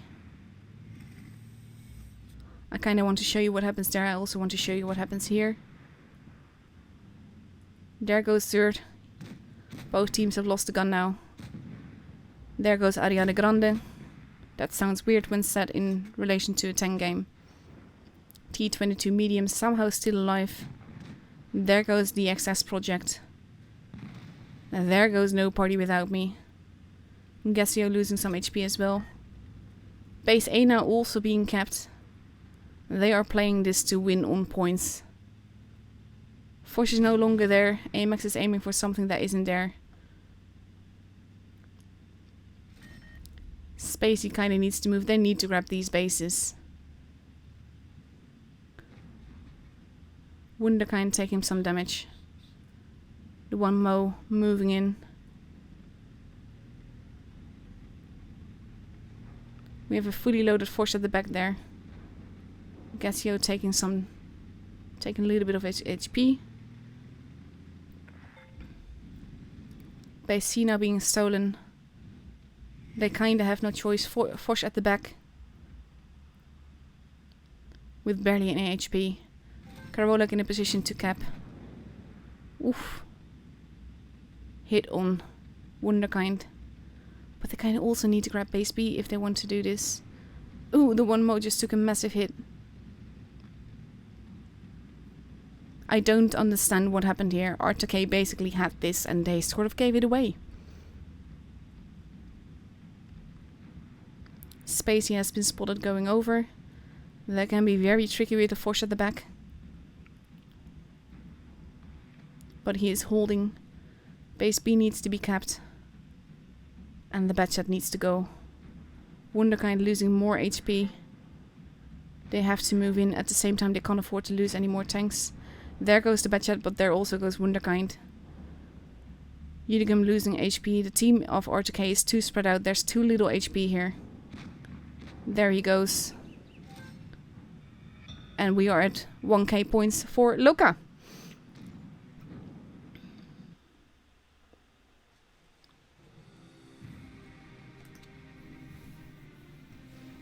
There was RTK was pushing and then just sort of like stopped pushing and they just let slowly Loka control the whole map with the bases and everything.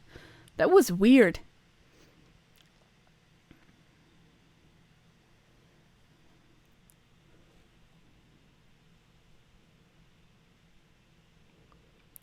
So let's see what happens now.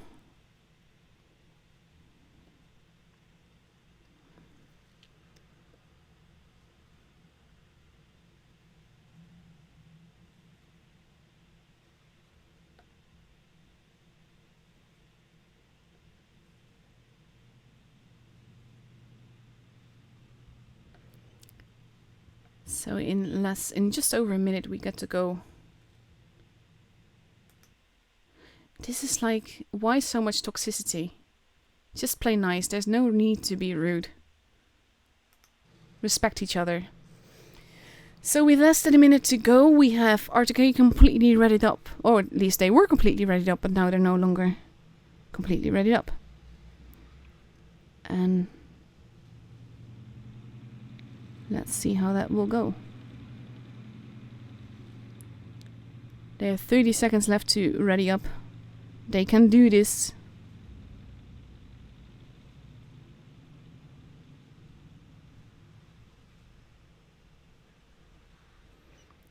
$20 left, and now we have a lineup. We have the Batchat, the 268, two T22 mediums, two AMX 50Bs, and STB on RTK's side, and on the other side we see two Foshes, an IS-7, two 113s, an FV4005, and a Batchat.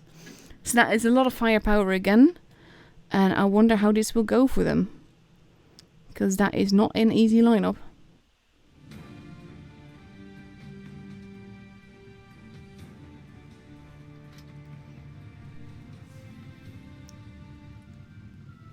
They're definitely not going to be doing the same thing that they did last match, I think.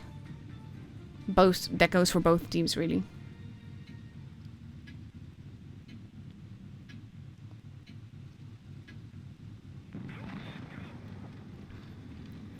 And here we go. Let's see what happens. And again, they are leaving the base closest to their spawn behind. Unless Zerd is going to cap it now. Base B is being capped. Base C is uncontested. Base D is uncontested. Base C is being capped. Zerd has been spotted. Nice little shot there that he avoided.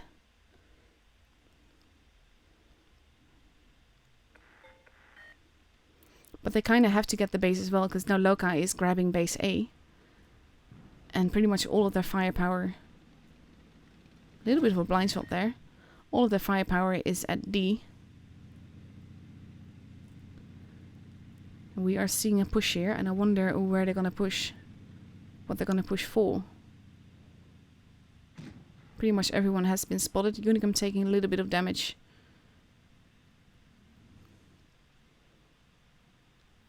The 113 holding with 3 big TDs behind it. Another 113 holding here. But they kinda need that base.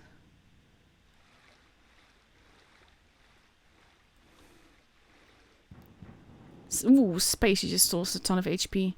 They are pushing through the middle. That's something I'm never a fan of. But they are taking care of the X project. But they're losing quite a bit of HP trying to get that gun out of the way. Ooh, look at that. Look at the HP just vanishing all around. They're being way too full with Casio.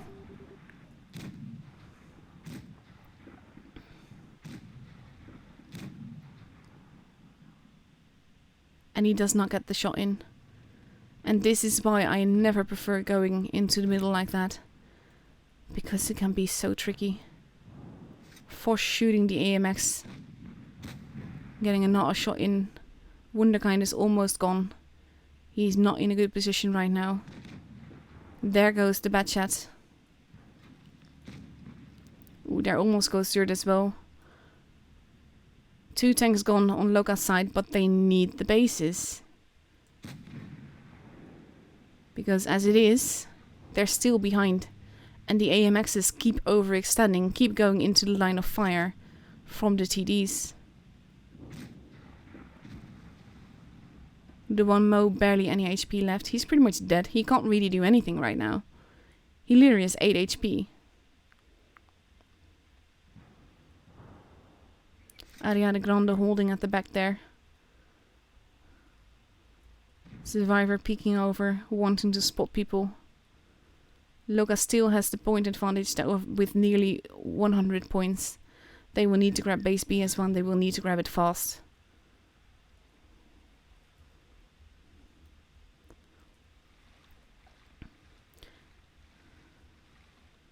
R2K is regrouping. But those poor AMXs are in such bad health. Gassio and Spacey heading together. The T-22 mediums are in a position where they can't really do anything.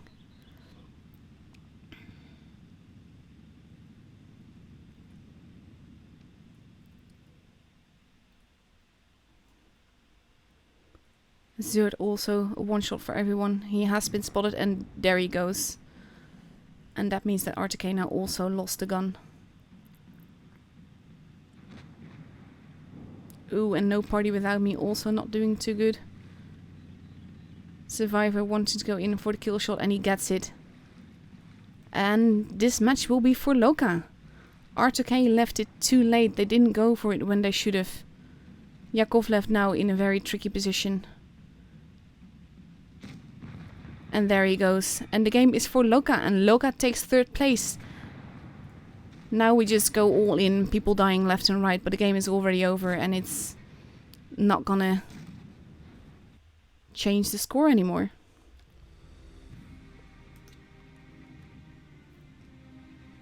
Wow. That's not really a positive wow. Not sure what R2K did here. They made some really massive mistakes and Loka held really well, getting that point advantage early. And then just staying. And then just letting R2K make the mistakes, which they did. So let's actually see. Because I don't exactly know when the final started. They literally just started 4 minutes ago.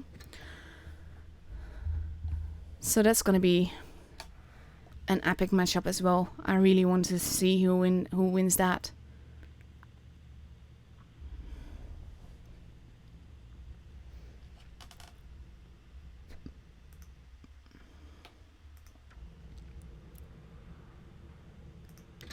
So I can either just wait, because it's only a best of 3, or I can end the stream right now.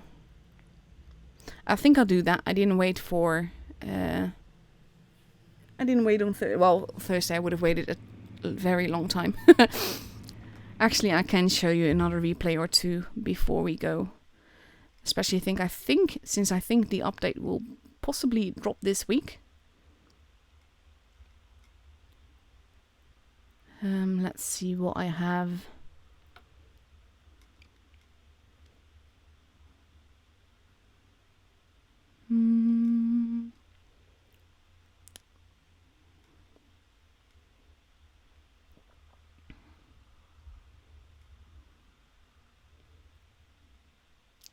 Let's have a look, see.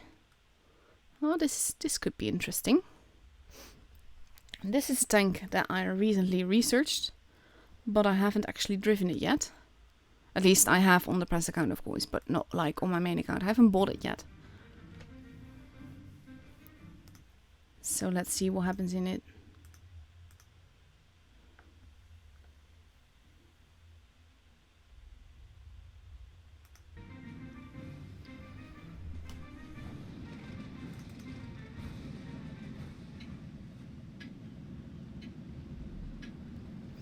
So let's see what he does in it. It's a tank that I quite like. I like the accuracy.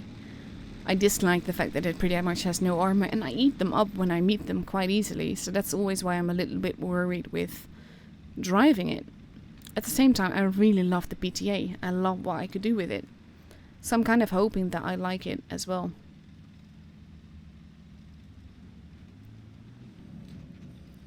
I haven't played it all that much though. That was like, because you're up against that little hill like that, you missed that shot. You really didn't have to. Nice little spotting damage though. It's nice to have a little bit of backup.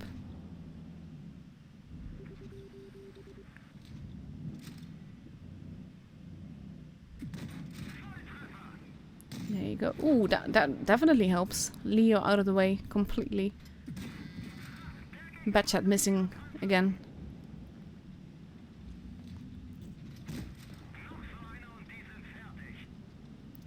It's nice to be in a position like this with a DS behind you. Cheeky shot there.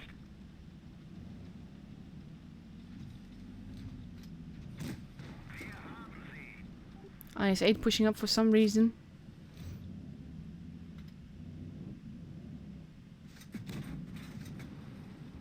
I wouldn't do that.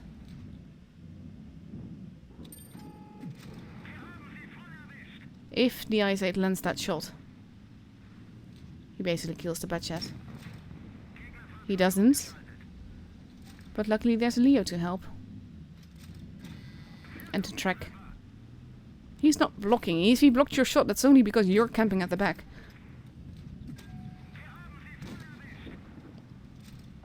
I would never feel bad about blocking a shot where you're not doing it on purpose and you're just there. Nice little flying turret. And 103 waiting.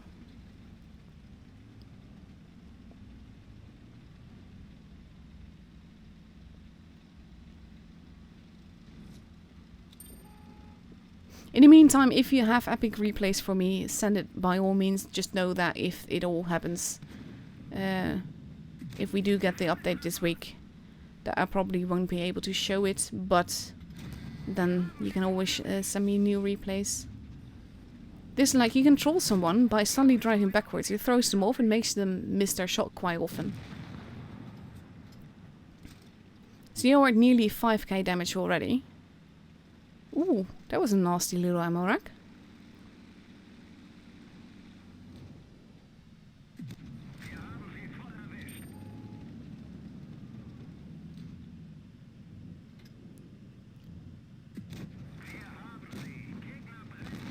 In the meantime, I see a black star arriving in the chat. And that makes me wonder if the finals is over. And I really want to know what happened if they are. almost up to the point that I just want to leave this game. I'm not gonna, of course. But I wanna. You knew that was gonna happen if you had stayed in sniper mode. You could see that your aim was off. That too. This just... Why? Why would you do this? Oh my god.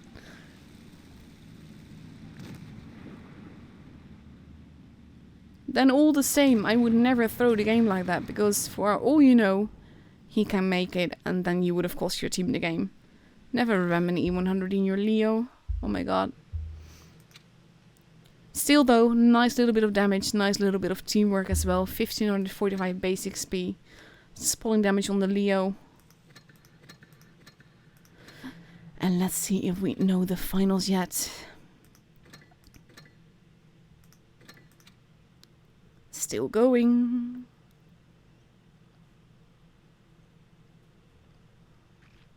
But we are 11 minutes in. So they are at the very least halfway through the second match now. I think. So I'll show you one more replay. Just need to decide what I want to show. This has a medal that generally makes for interesting gameplay, so I'm going to go for that. Let's see what happens.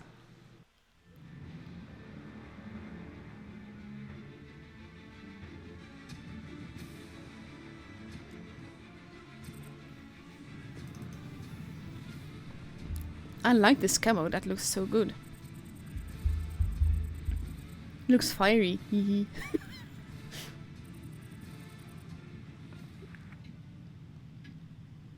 Apparently they met the tiger before.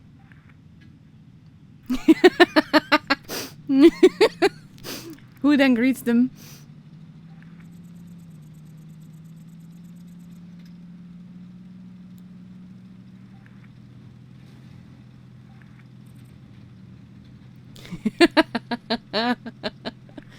Ah, dirty, dirty camper pole. Shame on you. You're a smasher, you don't need to camp. Same as Marcel, naughty boy. The KV1 disagrees with me. That it is very naughty to camp.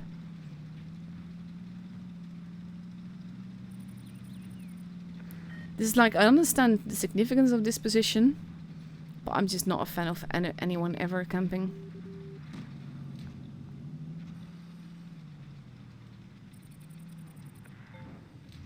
Oh, hello, targets.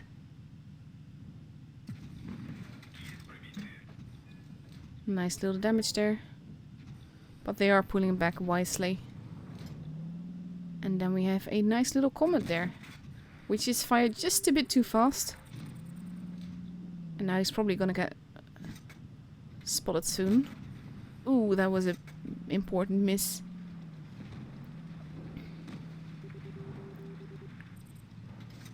Bulldog crossing over. And that is the end of the Bulldog. But now he has been spotted, so he has to go down quite fast. SU-100Y moving in, wanting to get the kill. Which he does get.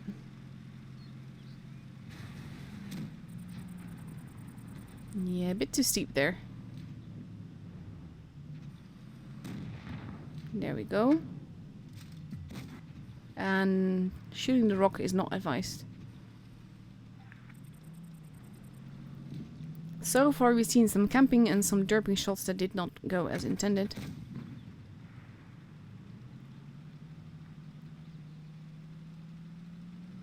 The team wants them to get a base. And Marcel's like, okay. Let's just steal their base then.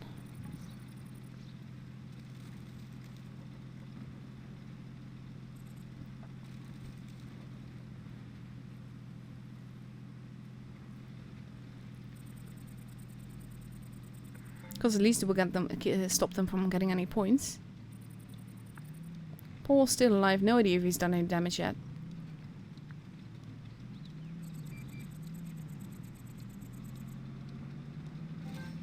There we go.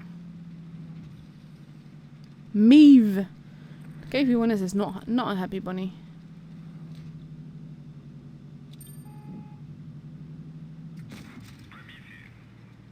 Nice little cheeky shot. Comment not really impressed or interested in playing that bouncer. This is why you stay in sniper mode.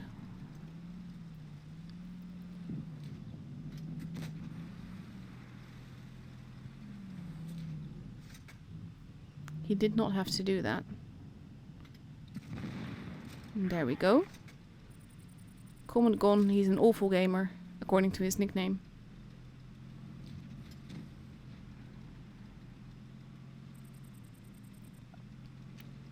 Let's see what happens next. It is 4v4. They have a bait. The enemy does not.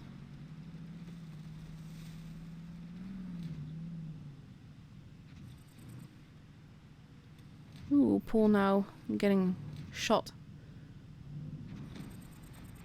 Marcel not having any shots. Wanting the tiger to push. Which they do, and he does get a hit in.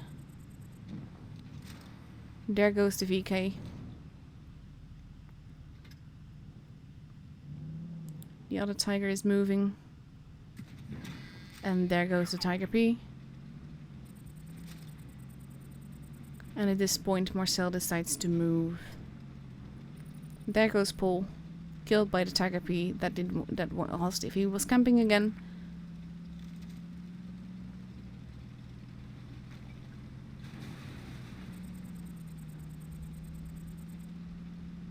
But Marcel still has quite a bit of HP left.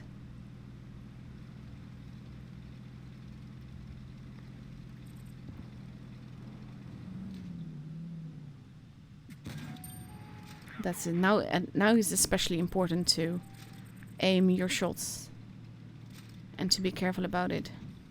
Wow, that is rude. KV1S, you're not being helpful at this point.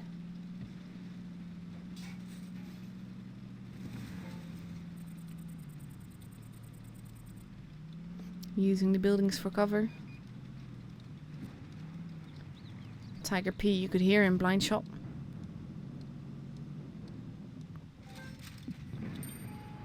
Nice. Now he just needs the AMX, and he needs the AMX to not appear behind him. Ooh, but now we know where he is.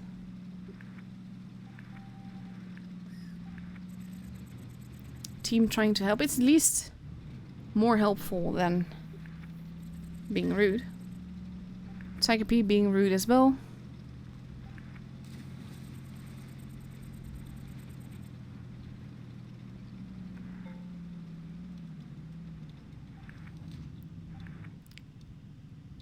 This coming from the guy that is losing, so yeah.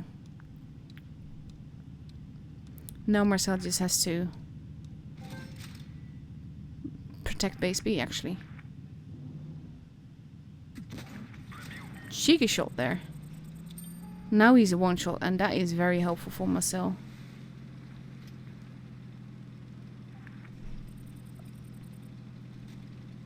He's also getting a pulse out of this, so that's nice, if he manages to do this. He got spotted. Question is, where is the AMX? We are at 800 points, well 862, so...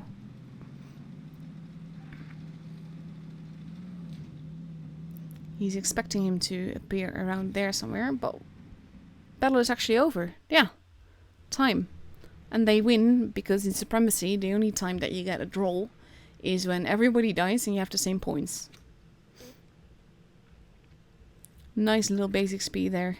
784 Supremacy points. Well done. He does not get the kill, but what a game that was. Paul not doing all that much this game. Kinda curious about these two. Yeah, that's just salt. And let's see if we know... Oh, it's previous. That means that it has ended. Carnage took it home from EG. Ooh. 2-1. That's gonna be have to have been some epic gameplay. Awesome job. That's awesome.